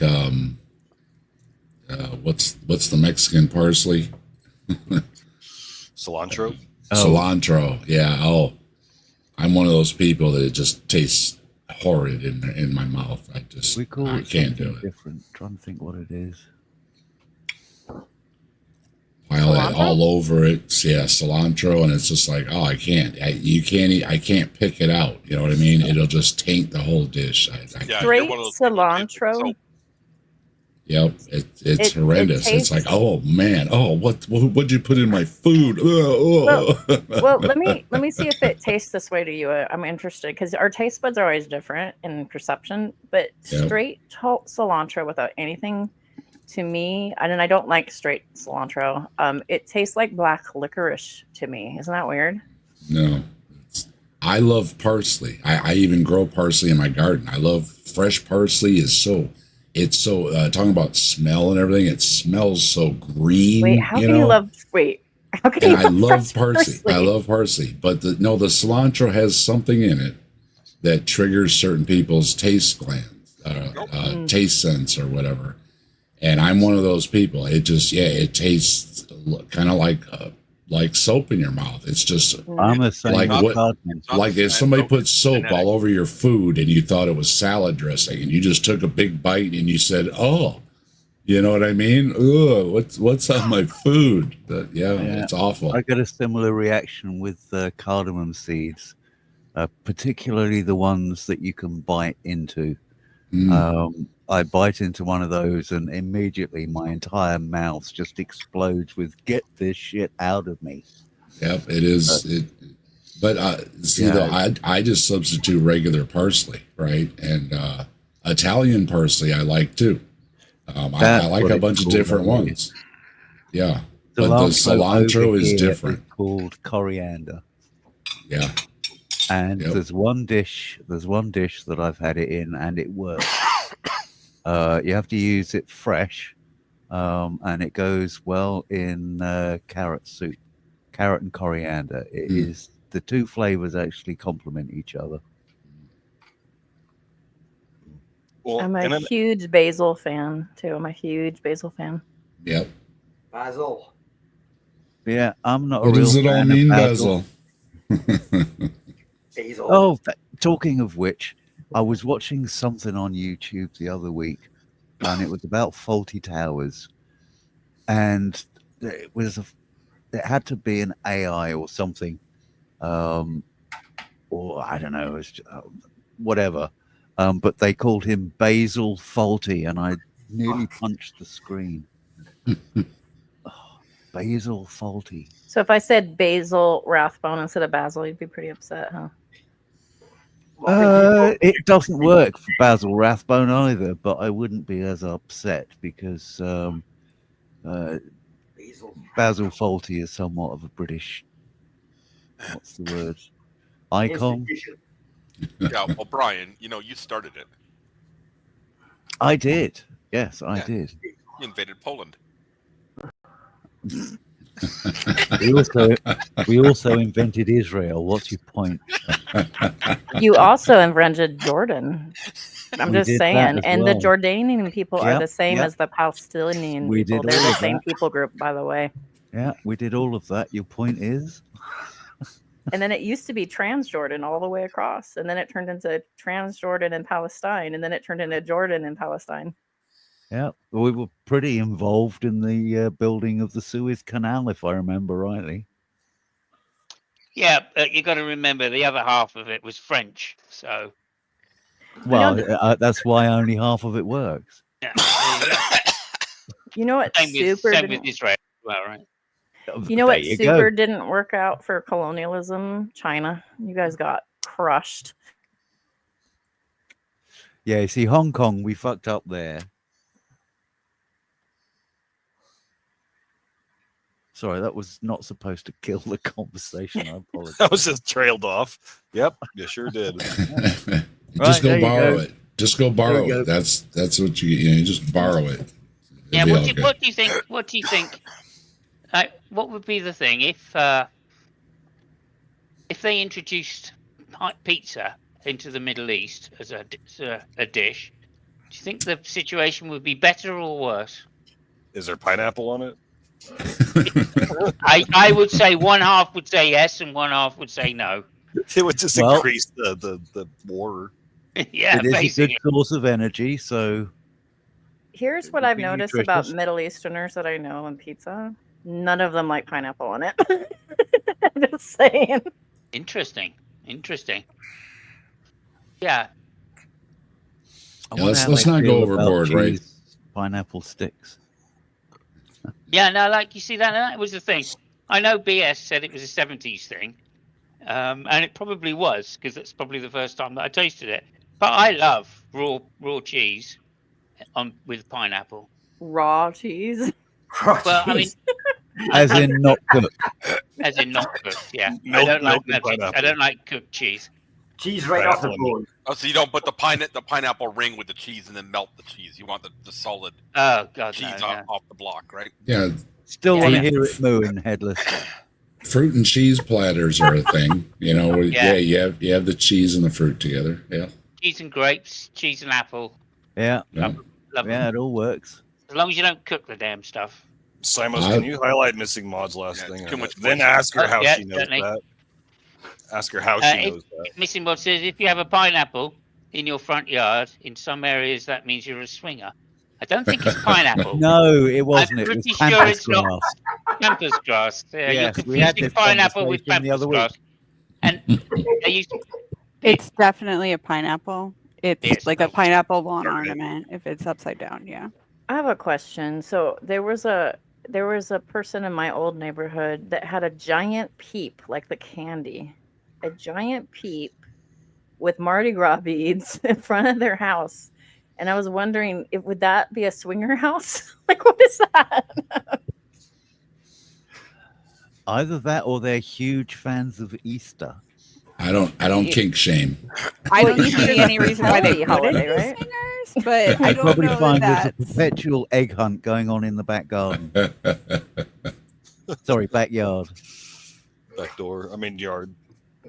Well, I I'm saying know the rabbits are a sign. sign of fertility, right? So If you see a giant inflatable banana, that's a sign of Matt Powell's house.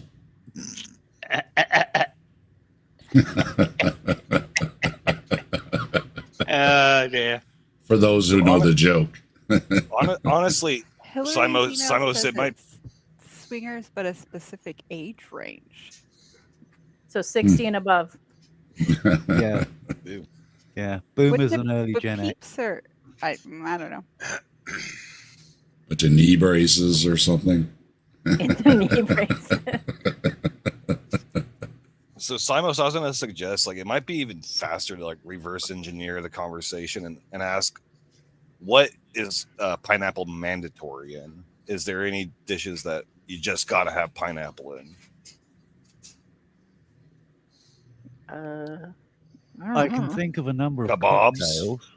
Maybe kebabs. I feel I like have an idea. Timos is checked out of the conversation. So pineapple needs to be in certain kinds of liquor, like certain kinds of drinks. Yeah, like a Mai cocktail. Tai, I think has pineapple, if I remember right. Could be Yeah. wrong. Pina colada, obviously, because it takes its name from it. So just ways to get drunk, basically. and maybe shish kebabs. Yeah, it'll work with just Just about kebabs, yeah. anything that's got rum in. Yeah, I rum could, and I could, I would drink it virgin, BS. I think I wouldn't have to have liquor in it. Oh, I had a Oh, mimosa that was a mimosa pineapple. That was actually really good. Really good. Yeah, I love pineapple juice on its own. Gorgeous. It is nice. And you know what they say about pineapple juice? No, I don't. What do they say about pineapple juice? Yeah, tell us, Michael, what do they It's say about delicious. pineapple juice? They say, I'm not going to be shy about it. They say that pineapple juice makes oral sex taste better. I'm just saying. They say Yeah, that is they true. do. Yeah, but that A is friend true. told you, right? Spackle, you know better than to bring untested data to this forum. That sounds like the big pineapple industry. Yeah, that sounds like a tall story to me. Yeah, yeah. The key is to be hydrated. That's the birthday boy himself. Oh shit! There he Happy is. birthday! Hey, Hey, Simon, happy play the song birthday. again. I don't have to. I know he's watched it already. I can tell he's up to speed just by the look on his face. He looks like he's been vomiting. No, I think I listened, 10 minutes, in total. Like, yeah, cool. I mean, after the show started? Here and there. About, Here and there, yeah. Had it on in the car. Yeah. Cool. So, how's everybody? How was the conversation? Jesus fuck me. It didn't get anywhere. It didn't go anywhere like I thought it was going to go, Fabio. I'll say that much. I was going to talk about. I was going to talk about traditions versus dogma versus traditions versus modern thinking and adaptive thinking. Nice. That didn't happen. I was Yeah. going to talk But about we still got half an morality. I was going to talk about morality and smell. Uh-huh. Yeah. That didn't happen either. Yeah, cool. Yeah. No, all we've been talking about is what other things are disgusting that you can put in your mouth. I and like put this on a food. pizza. Nice. Unbelievable. Nice. And that we all love peanut butter. Yeah. Oh, peanut butter. I hate peanut. I did Why? a peanut butter commercial when I was 5, I think, with my brothers. And that's where his wealth came from. And they made me look at the camera at the end and bite into a peanut butter sandwich, which I hated, and then smile like I really enjoyed it. And of course, it took how many takes? I had to eat like maybe 15 of these damn fucking sandwiches before they finally went, we'll get your brother to do it instead. Oh, I think Mike did cover smell and morality, Simos, to be fair. I mean, Well, if Mike I don't Mike think he doesn't did, like no. the way you smell, he doesn't He like did. it. He did. He mentioned it, but we didn't talk about it. Well, he made his case in such a way as to be utterly compelling. So I'm stuck Okay. on the There's no morality of the discussion. smell. but Okey-doke. yeah, we've still got half an hour. We can go into the morality of pineapples if you like. Do pineapples have morality? Do finals? Well, clearly Yeah. they're into swingers. Do pineapples? And what does the humble pine have to do with any of it? Yeah, why are they called pineapples? That is a good point, of course. Or the Yeah. apple for that. So matter, interesting yeah. enough, you guys might not know this, but you think of palm trees, and palm trees are kind of like grass in a way. But I have Palms a aren't trees. exactly. I have a nerd husband that does horticulture. Anyway, did you know the sago palm is more related to a pine tree? Interesting. Have you ever I have one. the palm's art? You mean eating the palm heart? Yeah. Yes, I have. Yeah. It's very good for salads. It tastes weird to me, but it's not like offensive. You can make a cracking salad with palm heart, avocados, and mozzarella, olive oil, salt, and pepper. That's it. It's fantastic. Does it have a slightly nutty flavor? It's grassy. Because another thing that works quite well are pine nuts themselves. Sprinkling of them. It's quite nice. Can we just ask the important question? Mm-hmm. Fabio, Mm. pineapple on pizzas, why or why not? Well, the real question is, do you like it? Okay. If you do, you deserve it. Yes, yes. I mean, And okay, and then why not? That's the why, and now the why not, please. because I thought that was you the are- why not. because you have class and you have actual taste buds which work. But I mean, I don't know. Maybe it's me. Actually, there is a guy not far from here which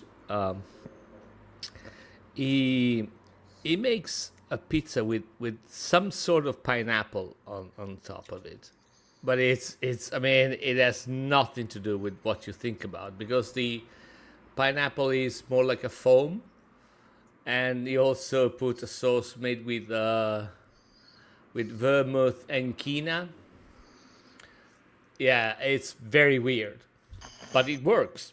So yeah, I mean, I guess you can make it work, but still, I mean, like with everything that you eat, if you like it, you probably deserve each other. So what else? Okay, so I was arguing for something like tradition, right? So are there any other fruits that they do accept should go on? Well, pizzas? I mean, if you talk about traditions, it's really fun. I don't know if anybody has said that in 1 hour and a half of mental masturbations that you actually, I think you guys had all together, which is good for you. Jacking it, But jacking it, jacking it, and saying Jacking it, yeah. So, but I mean, talking about traditions, you guys know where Hawaiian pizza come from, right? Yeah. Where? Canada. Yeah. Canada, yeah. Made by who? Canadian. Go on. It No. came like up earlier. right? It was a Greek guy. Greek. Yeah. Making pizza in Canada and calling it Hawaiian pizza. So South Park had it right. Yeah. Blame Clever Canada. Yeah. Clever marketing, really. Right. Because So he knew the Americans would eat anything. So. Oh yeah. There is that. There is that. Especially if it's deep fried and put it on a The stick. guy's name was Sam Panopoulos. So I mean, saying Oh, that, my I think, I mean, you can argue traditions and you can argue inventions in cooking, but Yeah. I mean, it would be really, really tough, to put the Hawaiian pizza in the traditions area. You know what I mean? So, yeah, that Yeah. would be. So, Fabio, did the pizza exist before tomatoes were imported? Yeah. To Oh yeah, Italy? yeah. I mean, pizza was. I mean, pizza was basically a flatbread before, and it was all over, the Mediterranean era. From Egypt, in ancient Egypt, all sorts of flatbread. In Greek, the name pizza is probably coming from pita, which is a Greek flatbread, but it's one of those things that it's really hard to put your finger on, because you might argue, okay, what about naan bread in India, right? It's a flatbread and they put shit on top of it, so it's really weird. I guess it's one of those things that there is not really it's a clear origin.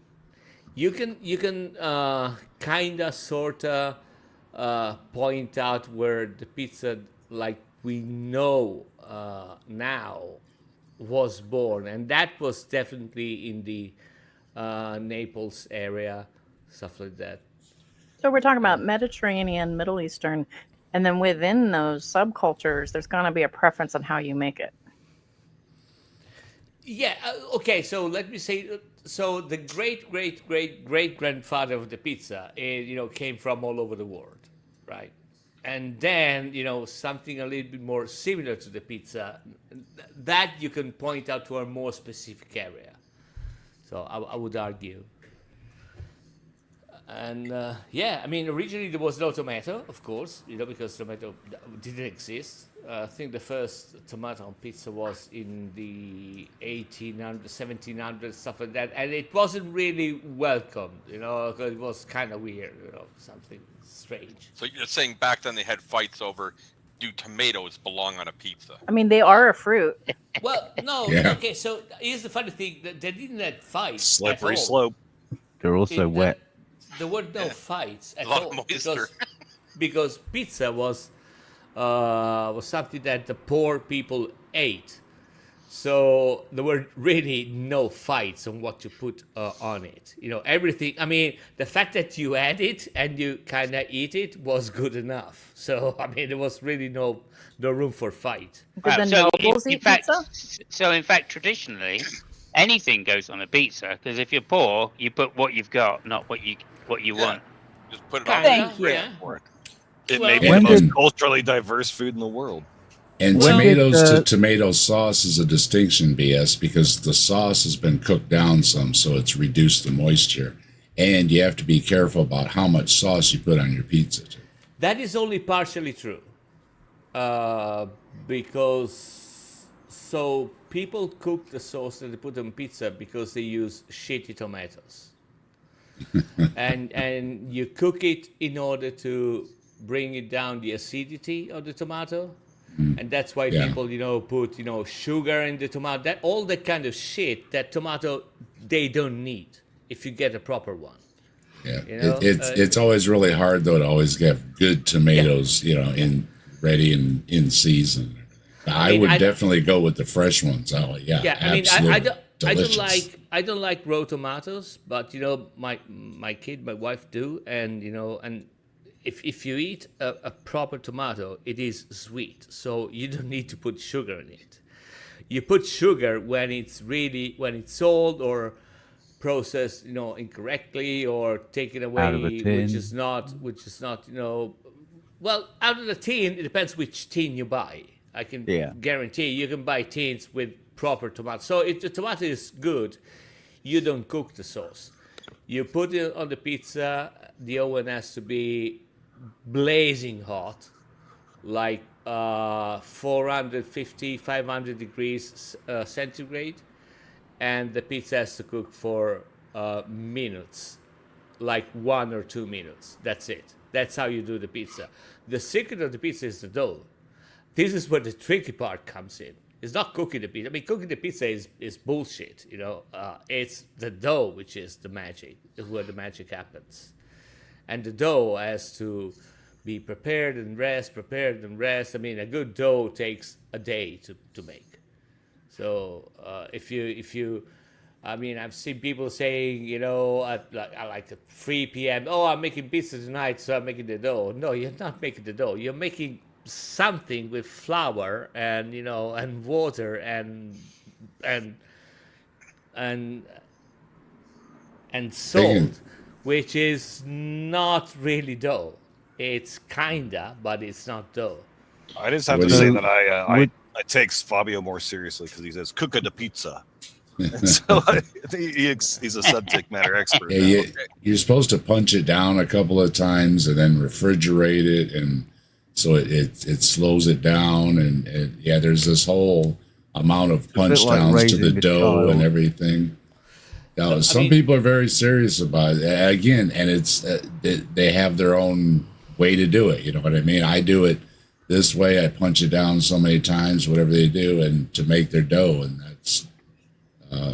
But if it's a good dough, I agree. That makes the pie. And a lot of places here have, I don't know. I just talked to my son. I want to know what they decided was too expensive to put in the pizza crusts anymore, because a lot of them have lost the flavor they used to have.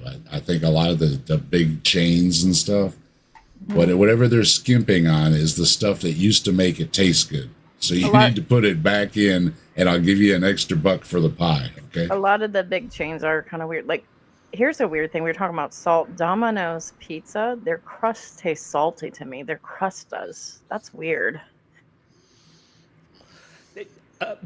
Usually they put salt because they want you to drink, so they're selling you the drinks, and that's why it's salty. Gotcha. Another thing, that you can recognize if a dough is really good or not is how digestible it is. So if you eat a pizza in the evening and you wake up at night and you need to drink a tall glass of water, that was probably not a good dough. If it makes you thirsty, that's what I mean. Fabio. The most underrated ingredient in everything you cook is thyme. So there's some things which take seasoning? that time. No, time like in time. Okay. You It's a know, joke. the concept of time. So Yeah, there's I some know. things. No, I Yeah. don't like thyme. I prefer basil. Yeah, Or basil is basil. good. I like Cilantro. Basil, I'm only But saying basil- that to annoy Lucky. The little oregano too. and again, basil takes time. So everything takes time. Okay. One we haven't mentioned, by the way, and my favourite is Meti, or as I think it's called in Europe, fenugreek. So there's that as well. Yeah. No idea what that is. I'm not, yeah, makes two of us, but Okay. I'm afraid to ask. You know, being Samus, I Is it really No, related no, to it's fennel? lovely. It's lovely. It's what they use in curries. Meti. Oh, okay. Fennel. Yeah, fair enough. You know, And you know, it is delicious. in America, a lot of our food is shit, and it makes us sick. And Yes. like an example is somebody was talking about how in Europe they eat bread, and normally they can't eat bread in the United States, but when they go to Europe, they can eat bread with Yeah. no problem because we Yeah. put all these weird preservatives in our Mhm. bread, and it just becomes this thing. Like it's like not It becomes normal. a non-bread. It's a non-bread. It's a mutant bread. No, I make fresh bread a lot, and you can tell in a couple of days it's getting moldy already. No matter what you do, it doesn't stay. I've You heard- buy bread from the store, you can have it for a couple of weeks, and it's just fine. Well, I I've mean heard that's really rumors. funny you mentioned that because you know good bread is supposed to be to be edible and good for 2 or 3 days. Right. About it. Yeah. Longer. Not 2 weeks. If- But you know, but you raise a good point, Oh. Spack. I mean, and you know, I can attest that firsthand. You've got a lot of problems with food, like a lot of problems. Like And a lot cornstarch. of problems also come from the ingredients. It's not just the way you make food, which is full of sugar and all that shit, but also the ingredients are really problematic. We There put is a lot of folic stuff that- acid in everything. Folic Yeah. acid in everything. yeah. Hey, Green Soul. Hey, Frank. Hey, what's going Nice. on? Can I just before we My go? son's my before we son's a go on, diabetic, and yeah, I've learned a lot about all that stuff in the foods.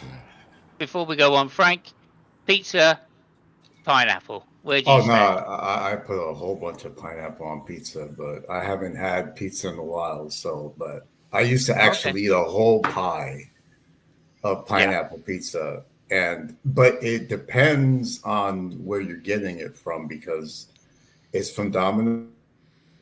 Pretty good, even though I know it's fake pizza. I so disagree. It's so salty. It's so salty in the It's, crust.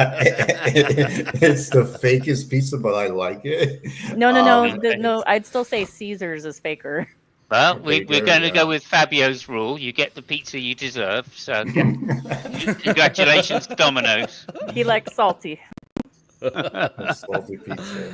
Well, Thank you, Frank Ryan. is kind of salty, but we all love it. I'll give a vote for Domino's too. I think Fabio, they've since they What is the difference then revamped, between a it's about tomato sauce better. and a pizza sauce? So what? What is the difference between a tomato sauce and a pizza sauce? Pizza Or sauce is there doesn't. one? Doesn't So- exist. Pizza sauce goes on pizza. Pizza sauce doesn't exist. So In the pizza United sauce really States, it is supposedly just tomato does. sauce. So it depends. Okay, You how got a do white you sauce. how do you define sauce? Okay, sauce, Yeah. tomato sauce, ragu, the sauce, the gravy. No. Ragu. Hold on a second. Stop right Ragu is there. something else. Because you said two completely Okay. different things. Okay. Stick with sauce. 'cause- Okay, sauce. So Yeah. when I say pizza sauce versus a tomato sauce is Mhm. used on typically the less educated would put it on things like on spaghetti. Ew. And then it would call that spaghetti. Wait a second. I said the uneducated there. Okay. So Is there any with the meat pizza, in this it sauce? has to do more with Depends. the herb and spices that are being put in the sauce. Okay, so in Yep. my word, Okay. sauce is something you prepare. Right.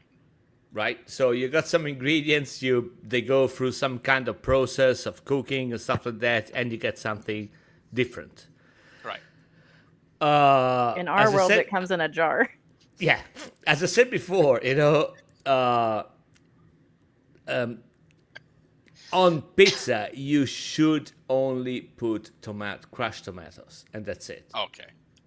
If you have good ones, if you have shitty ones, what you want to do is cook it a little bit, which again, in my world, is still not a sauce because it's just cooked tomato. It's not a sauce, but by cooking, you reduce the acidity of the tomato, so you can put on top of it, and it's a little bit easier, But only if it's not really Okay. Kind of. Okay. Minnow says, Domino's is gross, but it's the best I can find in the UK. That is sad. Yeah, but we have That is we really have sad. in the UK. Oh my God. In the UK, we have a corn way pizza. in the UK we have a way to make Domino's taste great, and that is of course to put ketchup on it. Yeah. Oh, I thought you were gonna. I thought course. you were gonna say alcohol. Actually, No, you put ketchup. You put ketchup on Is eggs. a tomato sauce. Put ketchup on eggs. Kind of. Yeah, like with a pint. You put a layer of alcohol in your stomach, and then you can eat Anything. There's also that good. makes There's also sense. good garlic dipping sauce. What? Sorry? Garlic dipping sauce that also makes Domino's quite pleasurable. Okay. oh, they came out with that. I didn't even know. Speaking of Yeah, obscene we've been pizzas, talking about a lot about tomato sauce and red sauces and pizza sauces, but I have to admit I am a fan of the white sauce on a pizza, which I think was that Naples that came from. Well, I okay, never, so, I never went that far. Pardon my French. What the fuck is white sauce? It's Like- it's kinda like a white Alfredo? pizza A ranch sauce, type of thing. not a red pizza My sauce. stomach is starting to hurt when you A said white that. pizza, not a red pizza. So an We talked example about in the earlier. United There's States. there's two camps, white and red. So in the United States, we have something called a margarita pizza, which is not anything to do with the alcohol. I don't know why they call it that. Yeah, but- that's just But tomato sauce. instead of having tomato sauce, they forgo the tomato sauce and they actually put tomatoes on there, sliced tomatoes instead of the sauce. Yeah. But then they have a layer of like white sauce of some sort, and it's like kind of like Alfredo sauce. I don't know how else to describe it. Jesus fucking Christ. Okay. Yeah, Alfredo sauce would be a good description. I That put must be really. a California Like margarita. a or something. calamari. Yeah. What is Like your a margarita calamari pizza like? pizza. I Dutch- put freshly sliced tomatoes on pizza before right out of my garden, and it was delicious. But again, it made the pizza a big soggy mess. I had to eat it with a fork, and I have Okay, never had a but- soggy Yeah, pizza it's- unless it's it's- grease. I It's- do it's have fun- a question. I do have Yeah. a question. If you're gonna crush the tomatoes, how do you get it not soggy? Cook them. It's the temperature of the oven.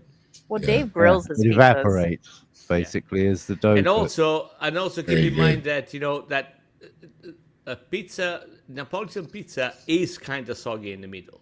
It's not only a tomato. Tomato, doesn't contain too much water if it's a good one. Again, but it's the mozzarella who's going to fuck you up. The only you way wanna- to get you a good wanna So meat tomato. eat it's going to tomato. be soggy anyway.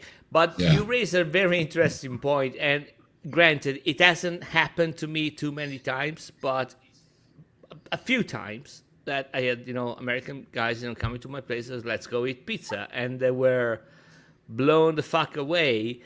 Well, by the fact that around here they bring you pizza on a plate and it's not cut. They give you a fucking fork and a bloody knife, and you got to What? bloody use it, right? Yeah. And they were, it doesn't come cut. I say, I mean, God why forbid. I mean, why do you want it cut? I mean, can't Lazy you- Americans. We like to didn't use our you- hands. I mean, when I Americans, make we my get it deep pre-cut, yeah. when I make my deep dish pie, it's piled up with it becomes almost like lasagna. When you put so much stuff in to make a deep dish. So you have to eat it with a knife and a fork. It's So, it's hold just on a not second. possible to pick it up and eat it. So the deep dish one is the one they make in Chicago. Just Yep. So, Yeah. Yes. so That's not when you pizza. pile. Yeah, you That is pile not everything pizza. into it. That is It's- not pizza. That's a it's- casserole. Yeah, I don't like Different. those. That's a casserole. That's- It's not- Right, and on our chart, Fabio, that would fall under a cake. Well, that's when the I textures don't know what get it falls overwhelming. into. I know where it falls to, but And it's It has it's upside layers down to it. too. They put the cheese on the bottom like that, and Can Can I swing back to Minnow? I want to know what a margarita pizza is in St. Louis. You said it was Um, different. Well, it's just like tomatoes and mozzarella, but like in St. Louis, like yeah, like this is St. Louis style. Like it's Square. yeah, they're squares. Okay. Did square And it- pan pizza and come it's from you very guys? thin. We don't do square pan. We do like that- it's like that is the thickness of it. That Yeah. plasticine you've got on the top of that or something? What? A pizza. Oh, okay. And then the veggies, you know. But yeah, it Nope, does looks like like this. I got a plasticine to bunch. me.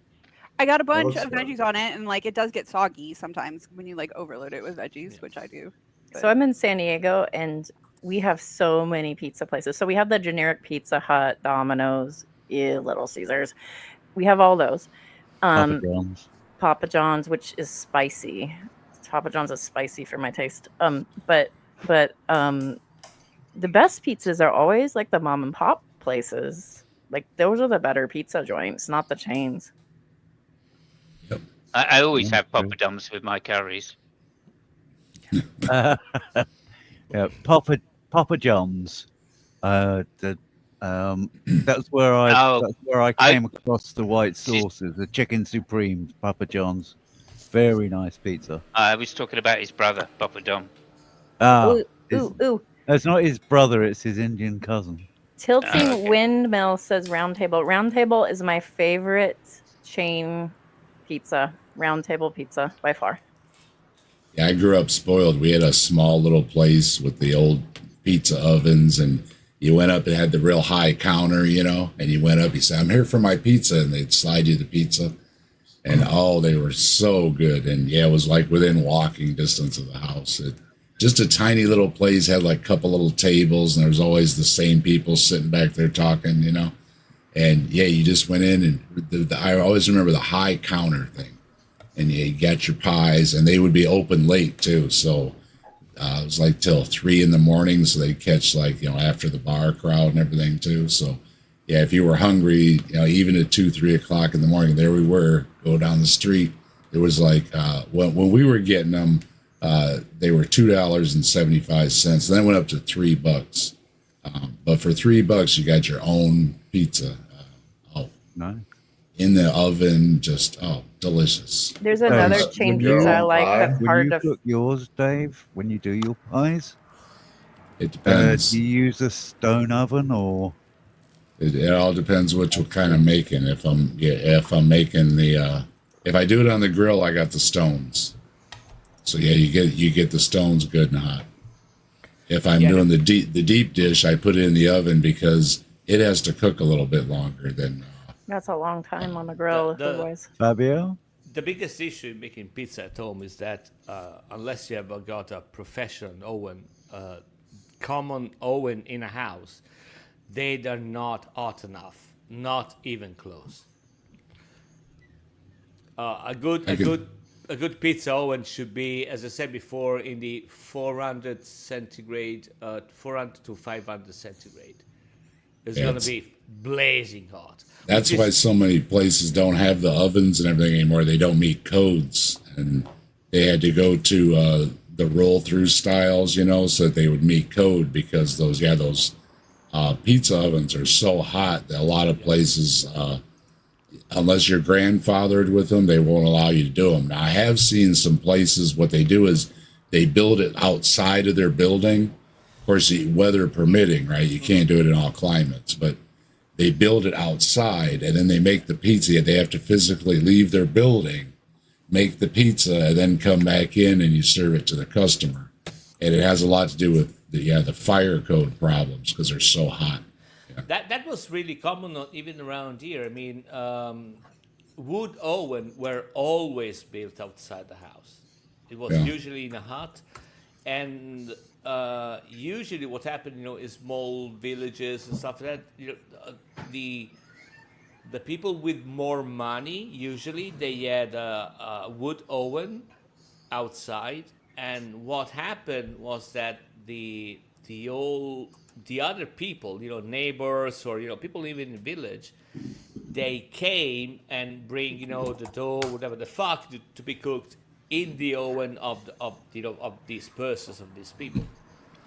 And the reason being, once you start a wood oven, first of all, it takes you like, I got one in the garden, and it's actually as old as the house.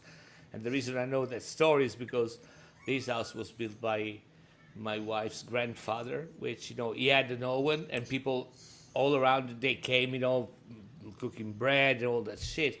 And the reason being that, when you start it oven, it takes about, 3 hours, 3 hours to get ready, to get the right temperature. So Yeah, because you want a good fire, then you want all the good coals, and so you got a good controlled heat, and there's an art goes into making a good fire. Yeah. Okay, so we've been joined by a new participant, and first things first. Wait, we got a real Italian and a fake Italian. No, I'm just kidding. First things first. Mr. Wanna be Tay, Italian. Mr. Tay, the Tay. Could you please tell me pizza and pineapple? Do they go together like ham and cheese? And what are your thoughts on the newly discovered lemon pizza? Oh, give me a fucking break with that shit. It's all I mean, yellow. unless it's a white pizza with super fresh ricotta that is made with lemon zest, then I can handle that. But that's not really lemon. That's just a proper ricotta. That's a proper ricotta. So Pineapple. Hey, I've said Yeah, this go ahead. before. My stance on this is very solid. Put whatever you want on a flatbread. Call it a fucking flatbread. Just don't call it a pizza. I will eat the fuck out of it. Even barbecue chicken flatbread, I'll eat it. It's just not pizza. Christopher is way more diplomatic than I was. He's like, you get the pizza you deserve. He basically said, what I said, but way more mellow. Where do you think I learned it from? Hey, is it a pita sandwich or whatever you want to call it, or is it a pizza? That you have to decide what you're going to call it. And call it that. Talking about things to eat, okay? If we go by numbers, you should eat shit, because there are billions of flies. Cannot be wrong, right? So, if we go with that attitude, eat shit. You can tell we've had this discussion on Christopher's channel before. That was a long walk just to tell everyone to eat shit. I'm curious. We've covered the flatbread. I think we've covered the flatbread to death. What if we encapsulate that's the the thing problem. and turn it into a calzone? What about pineapple then? No, that doesn't work. I'm not a calzone person myself. Would it still be a calzone though? It will be a calzone, yeah, but I can guarantee you it won't work. It'll be like a dumpling product. What's the difference between a An calzone oversized and a raviolo of shit. Dumpling product. That's why, for example, it's the same reason why when you make a calzone, you don't put tomato in the calzone. No. Because you don't want it to explode from the steam. No, because it would. Nothing. Then it's a would stromboli. cook Then in there. throw some vegetables in there and make it a Yeah. stromboli. Calzone is a calzone. A stromboli is a stromboli. Yeah, it's how the things are going to cook. That's what's important. When you close it up, it cooks totally different than when you leave it open. Yes. Yeah. Okay, so can I just point out then, at this point, I think I'd like to point out, so now we've got them in the room, it's to say it's a difference between innovation and tradition. By Alfredo, So do you mean Mims? if we translate that into a religious context, basically we've got two Catholics in the room, and everybody else is some sort of Protestant, mainly Church. I'd go mainly- further than that. Mainly Church of England. Go ahead. I'd go further than that. I'd say that they're not Catholics. They're more Calvinist. Tradition. No, tradition. Well, no, Anyway. Tradition's definitely downright Catholic. dogmatic. Huh? It's downright dogmatic. Yeah, Yeah, but well- Calvinists aren't dogmatic necessarily. The Catholics are. Like, I So- mean, they all are. We're But Catholics are more ideologic. tradition It's based. Catholic. It's Catholic, no doubt. But anyway, Scriptura? and basically, Scriptura, that's Protestant. Well, it's- and basically, well, the Calvins are that they are Protestant, yes, Right. granted, but Well, the It's Calvinists so would say the dogmatic, pizza isn't it? chose you. You didn't choose the pizza. Concede. bravo. Whereas the bravo. Catholics would make you go to confession for having made it. That's true. There you go. Yeah. there you go. There's the You'd have to distinction. say quite a few hail cheeses. And then To, the if- I've come evangelicals, here to talk to you about cheeses. the evangelicals are eating Domino's pizza, but barbecue chicken pizza for Domino's. That's what the evangelicals are eating. Just so you know. Oh, talking Yeah. about cheese, Simos. I forgot to tell you. You know, I mentioned the guy, which made that pizza with the foamy pineapple over there. You know what else he puts in there? He puts Stilton. Oh, okay. Still Yeah, good there you cheese? go. Is that what you said? Yeah, Yeah. Yeah, you told Okay. me about this before. yeah, That's the kind of a Methodist, I would say. yeah. Like Hi, if hi, closer the to guy me. if the guy had put cheddar in it, it would be Mhm. Church of England, very bland. Yeah. But no, Stilton's not quite so bland, so I it's don't got to be think- a I little think- stronger. I So don't who are the Mormons then? cheddar is gonna work. I Oh, yeah, good you point. Need, Who are the Mormons? you Whatever need seems celestial. Yeah, you would need Chernobyl to melt cheddar. Probably. I would say the Mormons are more like Domino's, and Really? the Scientologists Because are of Salt more Lake like City. Papa John's. Or who are those people who do it upside down with the cheese on top, The fuck are you guys talking about? toppings It underneath? depends on the cheddar. we they call have. it we call it Michigan. Religion and We call it Michigan style when they flip it. Okay, well, those are the Mormons. Are you guys familiar with like the Midwest where they just cut it into squares even though it's a circle pizza? Oh, I those just are just showed the them on homeless witness. camera. That's what Minnow showed us. Just showed them You on have it camera. on camera. At I that ate it. point, You it's kidding. fancy Odin Welsh 14 red. knows what's up. Oh dear. Hold on a second. You're telling me that they start with a round pizza and then they cut it in squares? Yeah, cut and it like there's graph 4 little paper tiny pieces across- that are like, yeah, it's wonderful. It's wonderful. That's like No, not you even get a the bite. curve I bit. like No. triangles.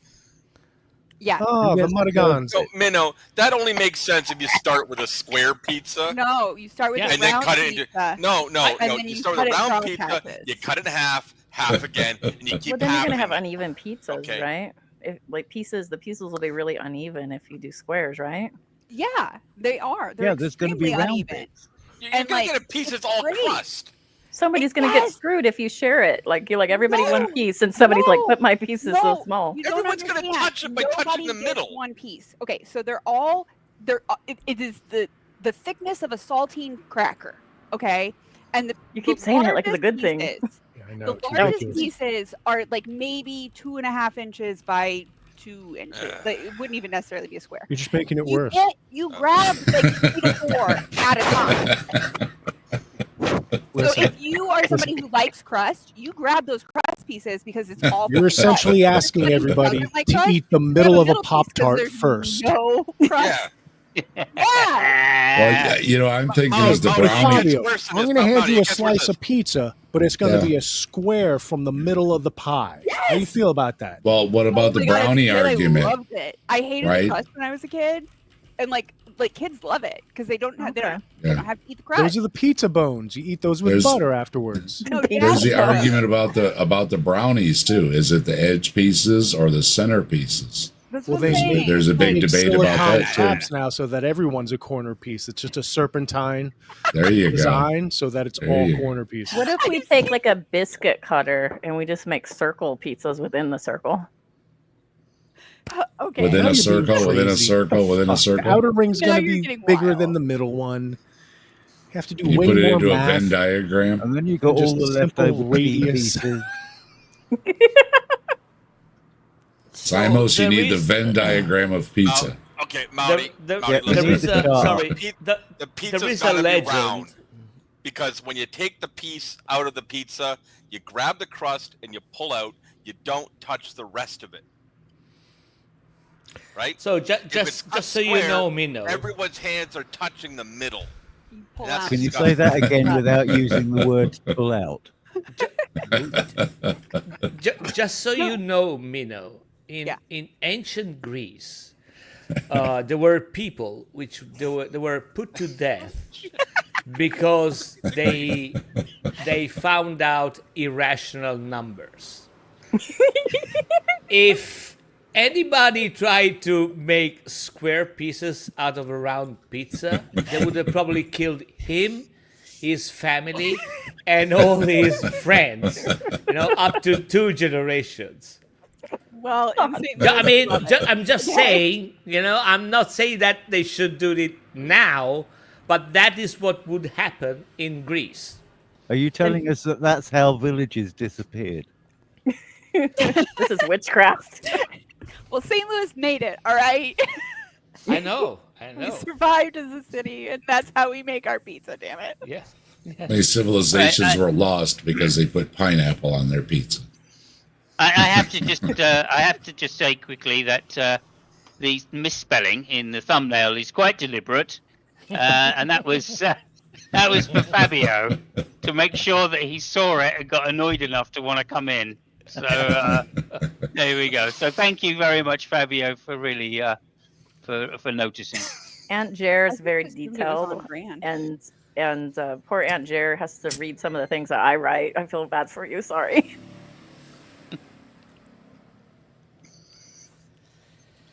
Yeah. Okay. Anyway. Wonderful. So So, yeah. I think we've kind of knocked that out of the park, and I think we can conclusively say, just based on numbers here, not based on authority. Obviously, I would never make an argument from authority, gentlemen. No, not you. But just based on numbers, that the Italians are wrong. Pizza is not an Italian dish now; it's a worldwide dish.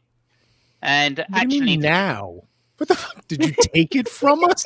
Yeah, it's Yeah. been appropriated. yeah, absolutely. And you're Howdy, announcing it. howdy, That's everywhere what- Italians we went, they brought are the pizza. taking this People from took you. it and then just Yeah, ran with but it from there. I don't know. now, The you Brits, see. the Brits I don't borrow know- things. The I don't Brits know if borrow you- things. I don't know if you've noticed this, Tay. Borrow? But It's I an don't know if outright you. theft. I don't know. Hang on. I don't know if you've noticed this, Tay. But we do have curry as a national dish in Britain. Just Yeah, curry. I That's brought it it. up earlier. So Just I'm just curry. saying we have a history, and it does include appropriating. Plus, some of us, going back generations, were Roman in this country. I mean, That's Sabos, true. I mean, you, Some you of us guys weren't. had You had to bring that up. You guys had to conquer half the world in order to bring something edible in the UK. I mean, at least the Romans. But Fabio built doesn't the- hold any grudges. No, I mean, at least the Romans built aqueducts where they went, right? You guys just stole shit and bring There it we back, go, you here we know, go. and you put What in did the the Romans British. give us again? Listen, man, listen. If you go to Rome, you will find Roman ruins. If you go to London in the British Museum, you will find all the shit that they stole from all over the world, right? Yeah, I can't deny that. That is a fact. I can't deny that. That's for sure. Yeah. That's for Yeah, sure. but also, Fabio, if you dig around in our hillsides, you'll find all the shit that your people left behind. That we came and built for you, like Bath, for example. Like Bath. Tomato, tomato. Didn't Julius Caesar say Britain was worth conquering because of the taxes? No, I think it was the tin. I thought it was the curry. Yeah. Yeah. Yeah, no, it it was wasn't the going to be Scots and cuisine, their that's for fried sure. pizza. But nonetheless, and the gold. Or was it the silver? It was the silver. Yes. I It don't was know. the I know silver that and the tin mainly. I know that Farage wasn't around because if he was, we would probably didn't even bother. just to get fucking to, not even bothered. Yeah, fuck it. We're Yeah. staying in France. I just thought fucking they hell. fell in love with the Welsh. That was it. Yeah, the Druids, especially. Well, Oh dear. that area of the coastline is particularly rich in tin and silver. Well, gold deposits. in Wales, of course. Yeah, there's Welsh also gold. some gold in Wales, but that estuary where with where you've got the bottom of Wales and then you've got Cornwall going off down the other end. Yeah, Cornwall, well- very famous for its tin. Very, very famous. But also, I don't think it was for the women, given what Boudica did to them. So there we go. So Well, she was Irish kind people of are a only one-off. redheaded because of Vikings. So like, do you guys have Viking in the UK too? Oh yeah, we were invaded by the Vikings. Yeah. Yeah. After, But we after the Romans, after the also- Romans left, of course. We you know. also had our natural redheads as well in the Celts. Sometimes more than Oh, once. Okay. Well, the real thing, Spackle, is that they probably have kids from the Vikings, because the Vikings came, they Oh, fucked yeah. their Oh, yeah. women, and they Raped just and went away, pillaged. so they left the Yeah. kids. Look, there's a wonderful story about Iceland and the Vikings in Iceland. Is there was a a group of Vikings that went to on the way to conquer or to settle in Iceland, and on the way they stopped to do a bit of raping and pillaging in Scotland, and they had a great time, and they raped and they pillaged, and everything was wonderful. Unfortunately, As you do, as you do. as they the did. Vikings typically did, right? But unfortunately, they only had 2 women with them from wherever it was, Norway, and one of them died in Scotland. So so anyway, they sailed on to Iceland, and they got to Iceland, but unfortunately, along the journey, the other woman they had died. But the 6 guys got to Iceland and went, oh no, well we can't settle Iceland without some women. So they sailed back to Scotland, where they remembered a particular redhead, which was rather nice. And so they sailed back to Scotland to pick her up. They picked her up, took her back to Iceland, and she basically stayed with each of the different farmers as they all settled some land over a few, whatever it is, few decades, and gave them all children, of course. And that's how Iceland was first settled. Didn't AC/DC write a song And about that's her? why they don't have a lot of genetic differences. Is A that whole what you're lot getting of at? Rosie. But one of the talking of the Vikings, another interesting thing is the Norman invasion. She's got the jack. Is that the one you mean? And the thing is, with the Norman invasion, they weren't actually Normans. They were Vikings that had settled in Norman lands. I didn't realize that. I always thought Normans were French. I guess I was wrong. No, they Good. were Vikings that had settled in the north of France. In my youth, I didn't know what the jack was about, Simos. Then I learned what it was, and I was like, oh. Yeah, exactly. Yeah, Normans are short for Norsemen, and they also conquered Italy and Sicily. I always think it's fascinating when modern day pagans prance around and go, we're so peaceful, we're not like Christians. I'm like, have you met the Vikings? Did you read about the Vikings? They were not peaceful people. Yeah, well, Then they the became Normans. Well, the ones Christian. that went Viking, yeah. Yeah, I mean, first they were Viking, and then they became Christian. And arguably druids weren't all And they that peaceful remained either. Viking, a lot of them. And as they went east through Belarus and Russia, the Russians are actually founded in Viking stock. What? I didn't know Yep. that either. Yep. Wow.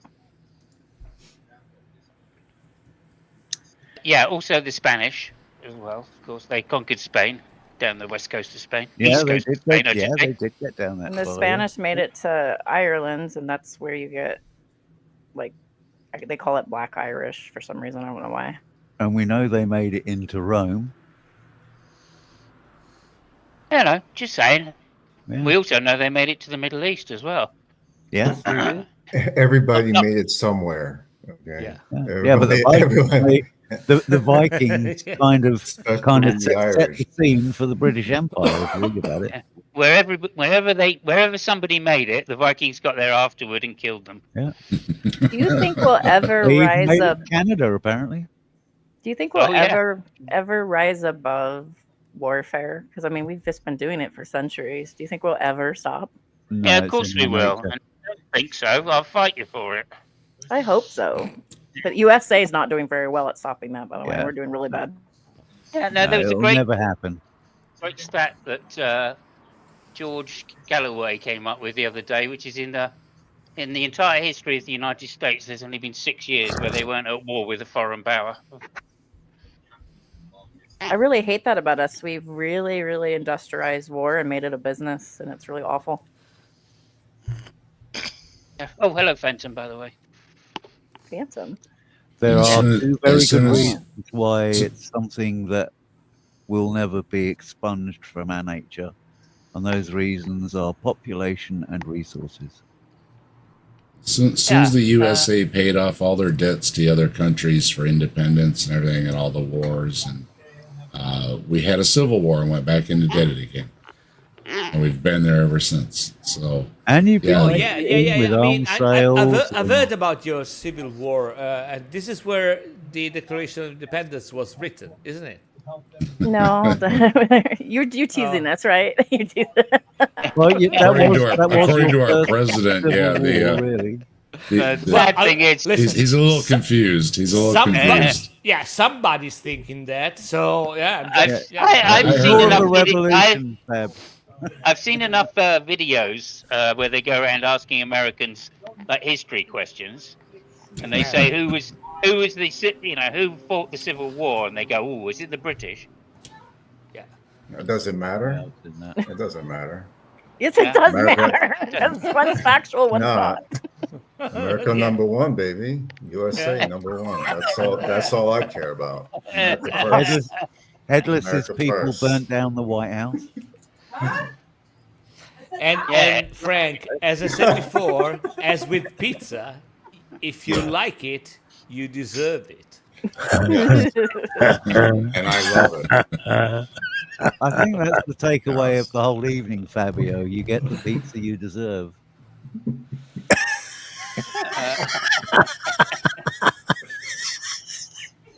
But we're not going to blame it on toast because we love toast. Yeah, we do. Yeah. We do. Does anyone not like toast? Yeah, don't deport toast. Keep the toast inside the country. You know? Keep the toast. Speaking of Civil War and deportation, Uh-oh. Stephen Bannon.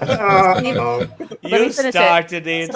Stephen Bannon said, you know, the war for America was supposed to be fought in L.A. So they were like Civil What, War, over toast? Civil War.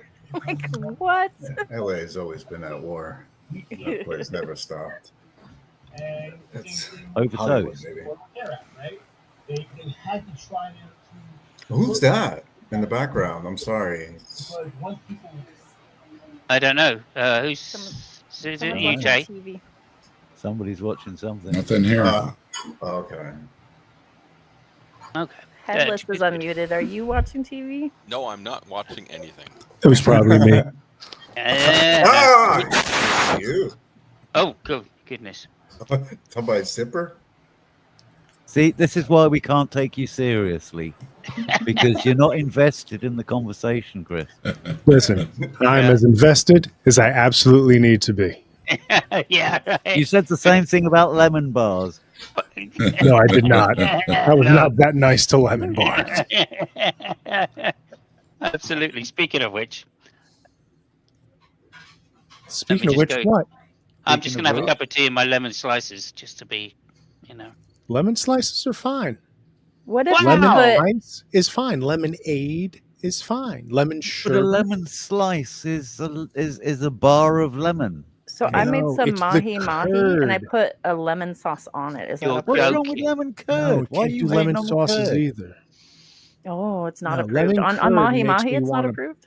Puke. Oh yes, Right. lemon and butter goes on Lemon. seafood. Boogers on the lip of a lemon shit. You do Really realize not that like it lemon. was That was pretty Coleman's hardcore. mustard powder that I sent you, not lemon powder, don't you? What if we do Wow, I lime? mean, Would you Chris- settle for lime? Chris, tell us how you really feel about lemon bar. I don't understand. How did even people invent it? Like, did they get tired of slamming their fucking balls into the desk drawer and they're just like, lemon curd. That's the Wow. next Point. way of torturing me. You're a wild I man, mean, sir. seriously, like, I understand people licking frogs more than I understand people inventing or liking lemon curd. The Like, irony it is, chaps my ass. I'm pissed about lemon curd. the irony is, it was probably somebody licking a frog that invented lemon curd. I hope so. Probably. Either that or they're high on mushrooms. Mushroom salad. Yeah, mushrooms and lemons. You gotta save the On mushroom pizza. talk. Mike had to drop out. He had a long day. Yeah, it's bye-bye, a shame because I wanted to talk about, because Christopher's here now. Oh, I did want to talk, and maybe we'll do this in the future if you're on again, to talk about smell and morality. Oh, Simus, hold on. Simus, what is Maudy's official job title? Oh, what did you call it earlier? I forgot It's what called you a called it earlier. fumeologist. No. He's a stinkologist. My brother asks how it's going in the smellatorium. That's what he calls it. Yeah, that's nice. That's nice. But I do have to announce that I am no longer I'm no longer a lab manager. I am now the multimedia communications manager. So I don't do science no more. I do science communication. All right. So now you're That's just communicating pretending to smells? work.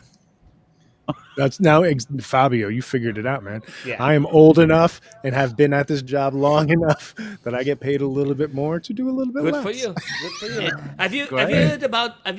There is a company, I can't remember the name, that they are selling perfumes, and with the idea of changing the mood of the people, specifically to change the mood of the people. That's kind of Of the existing person for a while. wearing it or the Somebody people farting. around them. Change No, my no, mood. no. I mean, it's kind of like, if you're feeling a bit down, or you're anxious. I There is a scent which Lavender. is going to change Oh, your like mood. aromatherapy. Yeah, Yeah. aromatherapy. Yeah, but it's it's aromatherapy. I mean, that's basically, what but- it is. I mean, they're just Yeah. masking it as a perfume. Right? Yeah. So Yeah. if here's the nerd answer, right? So there's a difference between aromatherapy and aromacology. Aromacology is actually scientifically testing aromas to determine what kind of psychological or physiological effects they have. Aromatherapy are these mamby-pamby claims about essential oils that are impossible to test What? because the fields that you get them from are different, what time of year they are different, whether you use Yeah. synthetic versus essential oils So is to- different. So even if you stick with lavender, depending on where you get it, you'll get a different form of lavender, unless you get it from a lab, which exists. doTERRA is a provider. Young Living is another provider where they calibrate the quality of their essential oils. So if you theoretically bought their essential lavender oil this year, it would be consistent with one you got years ago or years from now. That said, it's difficult to test aromatherapy claims, but aromatology claims Yeah. don't support what you're saying. Well, I mean, So to be fair, regulations I work think they were trying, to be fair to that company, which again, I just read an article, passing by, and I thought about it. I think they were trying to sell it like, the former that you said. Okay. But I don't know. I mean, I thought, okay, that sounds interesting. I mean, the language, my bullshit meter went, just in the red zone. Yeah. But I just said, okay, might be. I don't know enough about this shit, but it kind of smells fishy, if you get my pun. Oh, yeah. Yeah, Fishy yeah. is definitely the case. Fish, and if they offer fish as a smell, then you might be. That's a good point. Does oxytocin smell of anything, Christopher? Oxytocin, what? Does it smell of anything? What's the smell of oxytocin? Smells I like have no lemon. idea. Oh. Yeah, I just wondered. Lemon. If you could make a fragrance that smelled like oxytocin. Oh, even if it didn't smell like anything, if you could just aerosolize oxytocin, put it Yeah, in a there room, you go. that would be the best rave ever, man. Yeah, you're right. No, I just thought it listen, might make a Tablet difference. form. Well, There we Simon, go. I've got some stuff Tablet. which smells like cocaine. It's fantastic. You Yeah. smell it, and it smells like cocaine, and it's Look, you don't- exactly like doing cocaine. It comes in a powder, Everyone- and I'm gonna sell it. The brand is, it's definitely not cocaine. That It's is going to quite be the expensive, brand name. though, right? Yeah, How many- how much- Yeah. how I much mean, is- take, How I much hate is that it a shit. gram over where you are? well, it's really expensive. It's too expensive, but it has a nice label. It says it's definitely not cocaine, Nice label. and it Definitely smells like not. cocaine. It's fantastic. Fair enough. No, fair enough. It smells Although just do- like it. When I when I first stopped smoking weed, like I've given up for years now. All I used to do just to get that hit back was pretend that I was rolling a joint, right? To go through all the steps of rolling the joint, roll it up, imaginary, right? Take ages to put the roach in, of course, because you can never get it in. Right. And then light it up You just and roll smoke it an in there. imaginary joint. And boy, I used to get high for about a minute.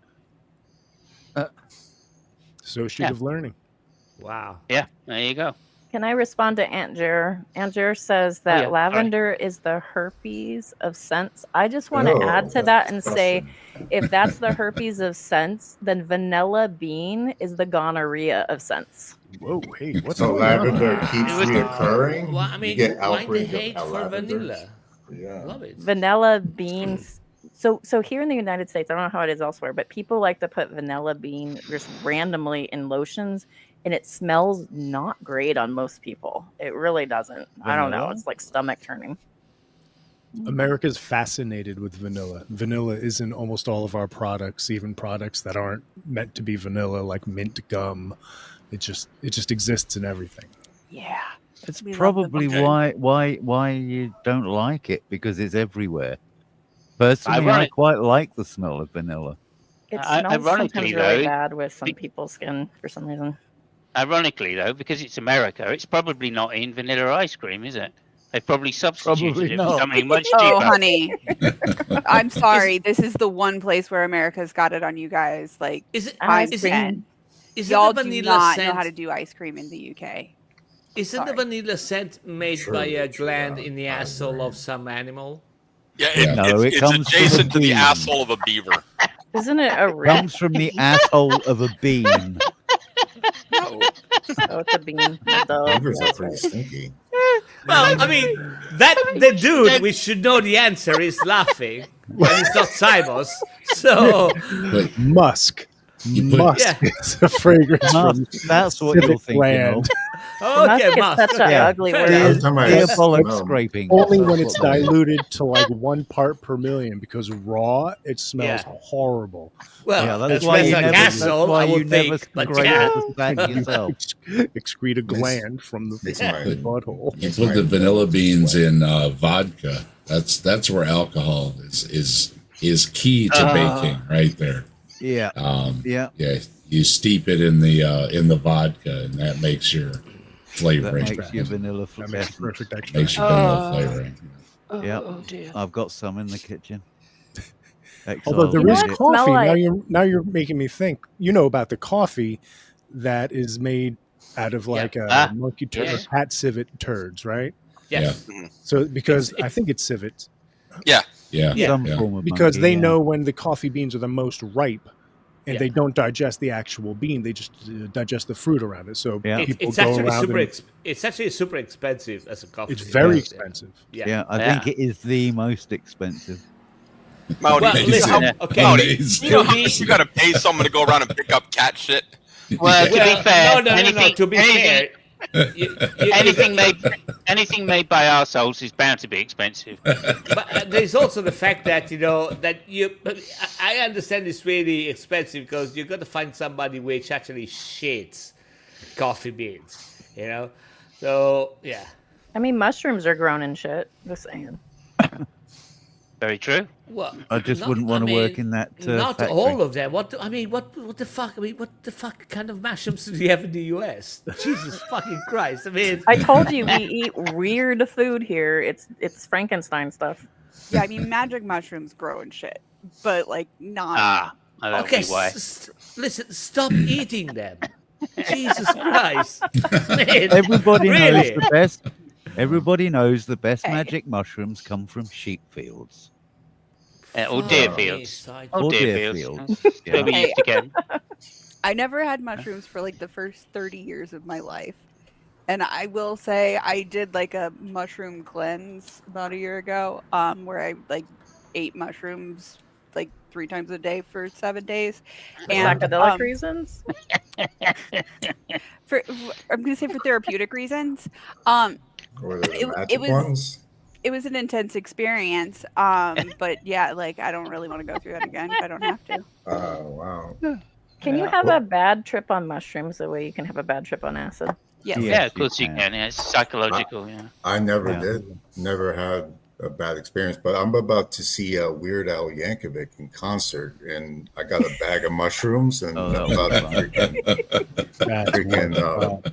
Yep, I'm gonna go see Weird Al Yankovic. Yes. You probably won't think he's quite as weird.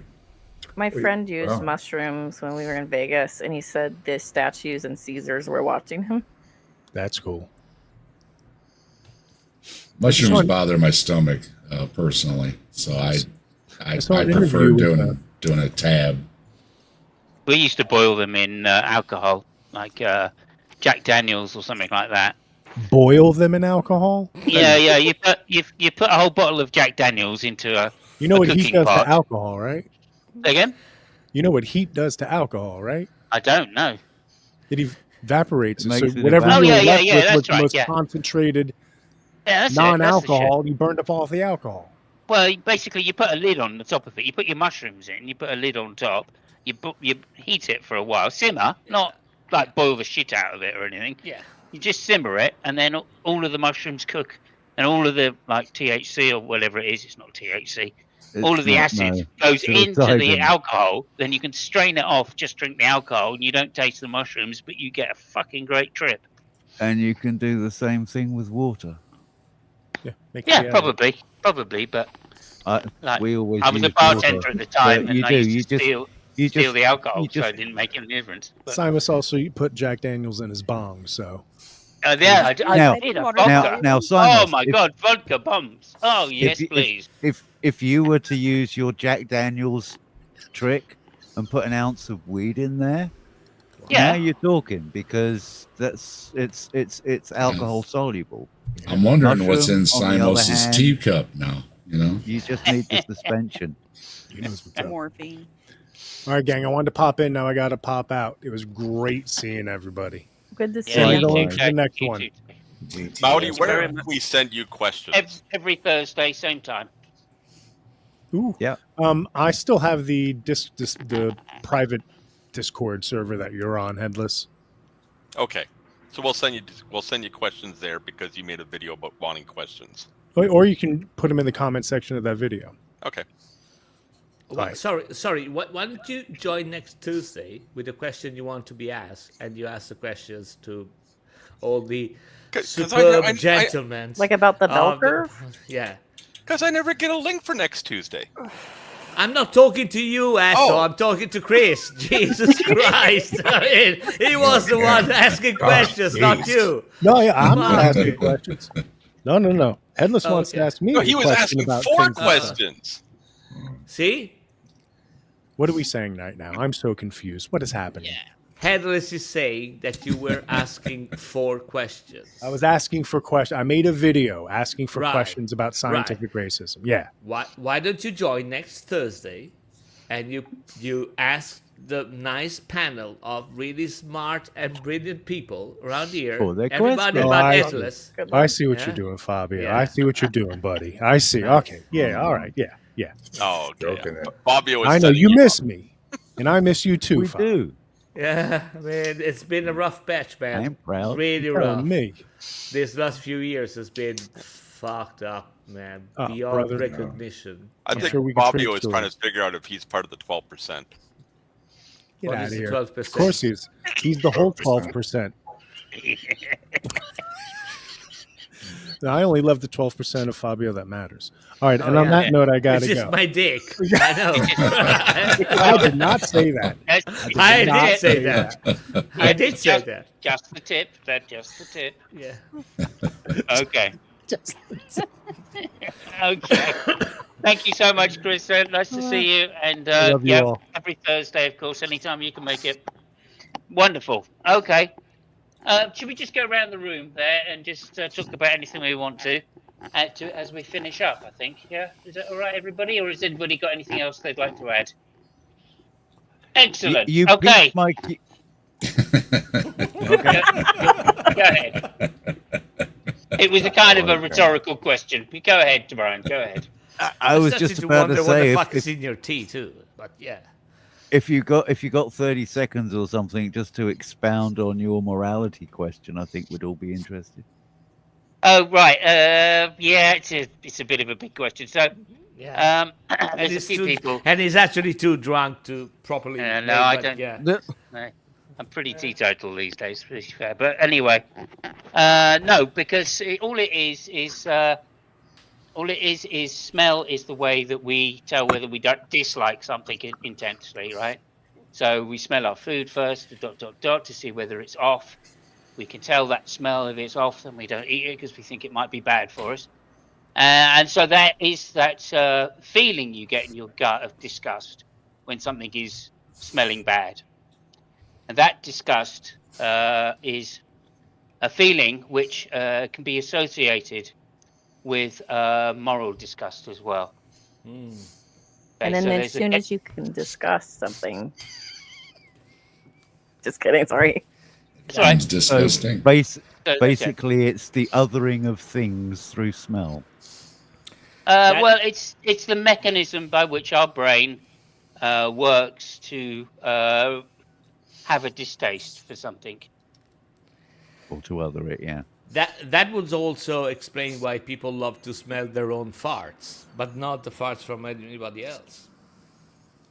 Yeah, kind of. Yeah. Everyone needs a hobby. See? See? And it's not actually true, is it? Some farts, even I'm Well, like, some well, farts are- yeah. come on now. You know what I mean? Yeah, but aren't you Don't secretly go in proud there. of them? Do not go in there. I mean, if That's you're right. in a lift, aren't you secretly proud? Anyway, we may bring that up as a topic. I've yet to actually read the literature on it and do a follow up, so we'll see when that happens. I thought you were saying you're going to smell some farts. You know? Yeah, I'm gonna go around to people on Yeah. the street and ask them Yeah. to fart in my face and see exactly whether I like them or not. Yeah. Okay. Thank you very much. survey says. Okay, Henry, would you like to end up pineapple on pizza or anything else? I think we pretty much covered it. Yeah, I couldn't disagree with you. That yes, it definitely belongs on a pizza. Okay, thank you very much, you Protestant proddy, as they would say. Over to you, Minnow. Customer's always right in matters of taste and choice. Excellent, spoken like a I true think American. That is, yeah, that's so well, I was American. going to say that most people forget the second half of that when they are the customer. So, as someone who fucking works retail, remember that it isn't just the customer's always right. It's only in matters of taste and style. So, And that's all I have. interesting. Holy, thank you very much for joining us this week. It was a pleasure to have you on. Oh yeah, thank you for having me. So I think that pineapple belongs on pizza, but it is a matter of taste. So like I have certain taste sensitivities. Like I don't like casseroles much, and that's a texture thing. So everybody has like their things that they like and dislike. And I'm actually kind of a picky eater, so it's kind of amazing. I like pineapple on pizza, but I would say that it's really about how you perceive the pineapple on the pizza, you know, and if it's offensive to you or not, you know. What? So, What? yes, it's a perception thing in a way. Yeah. Okay, That's over to you, Green Soul. Over to you. Holy, that was one of the most craziest things you ever said. I Oh, don't just know. wait till I think some more stuff. Yes. All right. I'd like to retract my previous statement about Domino's. I want for pineapple pizza. I would prefer Papa John's pizza, other than Domino's, even though it's fine. So it just kind of depends. I really don't give a shit right now, but I would say that I think it does belong in pizza as long as you like it. So I don't think people should be like ostracized or like criticized just because they want to put a fruit in cheese, bread, and tomato sauce. So that's my. Okay, thank you. Sounds reasonable. Always the peacemaker. Over But to I you, won't be Dave. deported. Yeah, there you go. I think yeah, it's a matter of cooking the pizza properly, and I think some of us agree that it doesn't cook right with too much moisture. And then you're talking about whether it's actually calling it a pizza or if you're going to call it something else like a pita bread or something like that. As to your smell thing, I think smells are very powerful. They do go very deep into our psyche. Smells like death versus smells like a newborn baby, I think are very important to us, and they serve some kind of vital functions. And I'm going to the ARC protest this year in Kentucky. So I'm going to go there and tell them, we don't like your pseudoscience. I'm going to do my part. I'm going to hold my sign and all that good stuff. And otherwise, yeah, you'll find me here hanging out with Simos, or you'll find Simos hanging out with me over at my channel. He was hanging out with me last night doing the night watch, and he likes to hang out with us at Saturday Night at the Atheist. That's every Saturday, at 5 p.m. Eastern. Come join us and talk with a bunch of atheists. What if you're not an atheist? Yeah, thank you. Everybody's welcome. We had theists joining us. Everybody's welcome. And Dave's, right, hang awesome. on a second. Dave's link is in the description. So if you are interested in going to see Saturday Night at the Atheist, that will be you can just click on his link below and it'll pop up when he sets up the hangouts. Right, sorry, cool. go ahead, Green Soul. Do you want to say something? No, nice meeting you, Dave. And You too. yeah, so like definitely, if you have a sign, definitely make it like a pineapple pizza sign, and just put that there and just deal with it. But that's cool. That's cool. Okay, And thank by the you. way, what's the protest is about actually? What is the protest about? Ken Ham has Answers in Genesis, a creationist organization. He has two attractions. One he calls his Creation Museum, and one is his replication of Noah's Ark, which is a big boat-shaped building. Now, he likes to make it that, we have an issue with his religion. Issues of religion aside, in this country, you have a freedom of religion, and I support that. However, he pushes a lot of pseudoscience, and he's a big provider of homeschooling materials, which also push a lot of pseudoscience.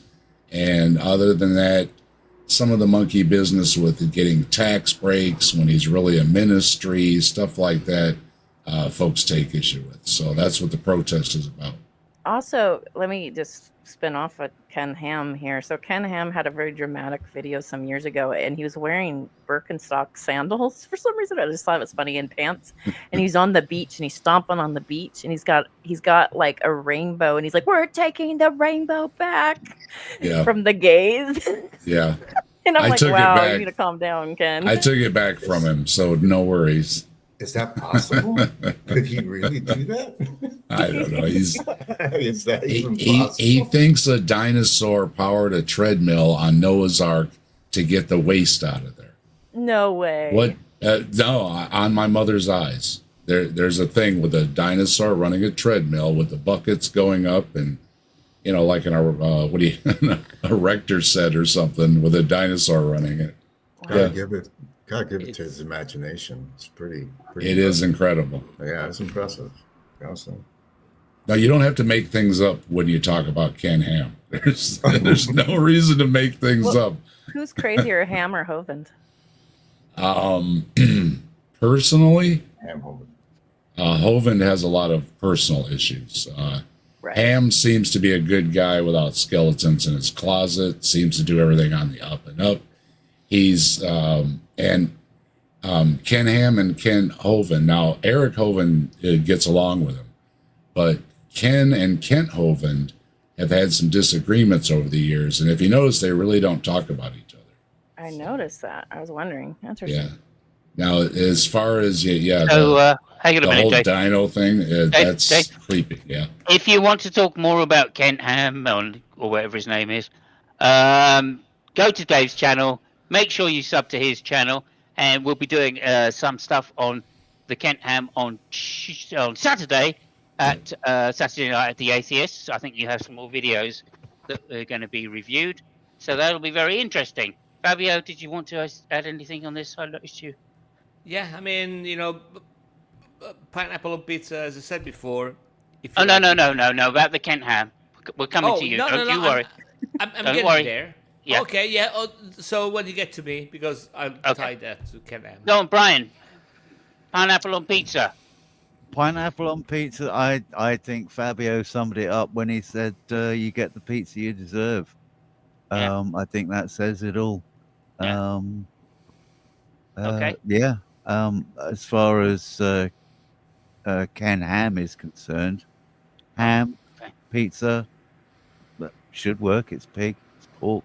Yeah, Kent and pizza. Okay, Kent on Yeah. ham. Yeah. Okay, no Heavy problem. on So the thank ham. you so much. I was fascinated, just as a brief one, my roundup would be, I was fascinated to know that pizza was the food of the poor.